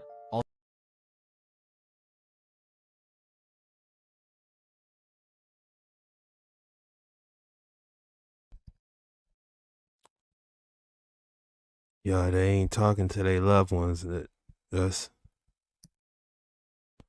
So this is who CERN is probably trying to bring out. This is what they trying to do, y'all. I didn't know this, but the pieces are starting to add up. Who are they really talking to, y'all? Welcome to the Quantum Genie. I am the Quantum Genie, the unit of expression for quantum mechanics, or the Matrix, the false reality, the holographic universe, is known as the cubit. You must ponder, why is the unit of measurement in the Bible also known as the cubit? It is because since ancient times, time immemorial, we have been in the Matrix. Why is the government lying to us about history? There is a civilization as recent as 100 years ago that was omitted from the history books called the Tartarian Empire, and it was technologically far superior. They were able to convert atmospheric pressure into electricity. The Arabic word for swear by is uwa. This is the word shaitan. When you put the words together, you have wa shaitan, which is Washington. And as you can see here, these are pictures of Tartarian influence on the original capital in Washington, D.C. This is Sam Hill, or Uncle Sam, which is derived from the name Samael. Samael is one of the most famous fallen angels in the Judeo-Christian and mysticism tradition. His name means poison of God. He is described as a winged being with horns and a serpent's tail. As the demon of death and deception, Samael represents the dark undertones of human existence and the temptations that lead us away from our true spiritual nature. Samael is but one of the 72 demons of the Goetia. And if you look here, this is the EU AI Act, Article 72, which speaks on artificial intelligence. Again, reference to the number 72. What if I told you that Lucifer is not the only prince of hell? Let me explain. The Lesser Key of Solomon is a grimoire from the Middle Ages on demonology and contains the descriptions of the 7 princes of hell. The 7 princes of hell are considered to be the rulers of hell and are the leaders of hundreds of legions of demons. Mammon is one of the 7 princes of hell and is the personification of greed, wealth, abundance, and injustice. Mammon is considered to be a fallen angel who represents the greedy pursuit of wealth and power. Mammon entices people to commit immoral actions in their pursuit for wealth and money. Mammon is also a term used to refer to money and material wealth. It is used in the Gospel of Luke and Gospel of Matthew, where Jesus says that you can't serve both God. It didn't say you can't serve both God and mammon. We gotta look that up right now. You can't serve two gods, scripture. Alright, it looks like it's Matthew 6:24.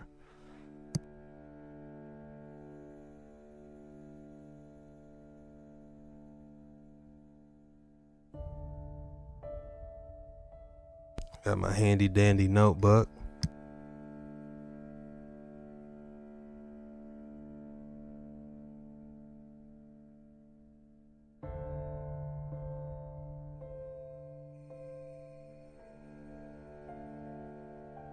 Yeah, it says that no one is able to serve 2 masters, for either he shall hate the one and love the other, or else he shall cleave to one and despise the other. You are not able to serve Elohim and Mammon. There it is. Matthew 5.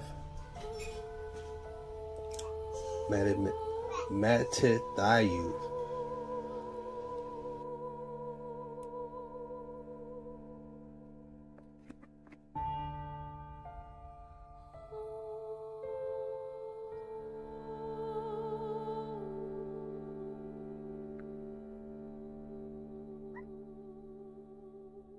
There it is. Matthew. My question is, why would he put his actual name in the Bible? Like he wanted us to know his name. Know thy enemy, huh? That's all I got for today's video. If you made it this far, the code word for this video is Starfort.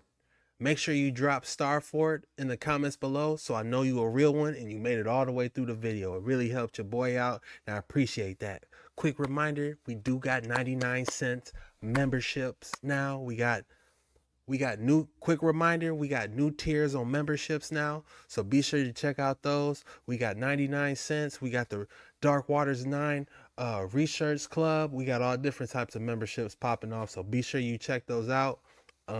Big things coming up. Merch is coming soon. Next month. Merch is coming next month. I'm locking in today. It's just hard cranking these videos out and trying to do merch at the same time, but I'm gonna do it, man. I just need to take a couple days off soon. Probably Monday and Tuesday I might take a day off and really, lock in. But this whole weekend we turning up, man. Might do another live soon. Shout out to everyone that came through to the live. I had a lot of fun. We're going to dive into some more interesting topics together. So yeah, make sure you follow me on Twitch that if you enjoyed my gaming. Be sure you follow me on Facebook if you got some stuff you want to send me, some pictures, some videos for me to go over. I appreciate you guys and I love you. I'm going to see you guys on the next video. Peace out. JetskiChucK signing out.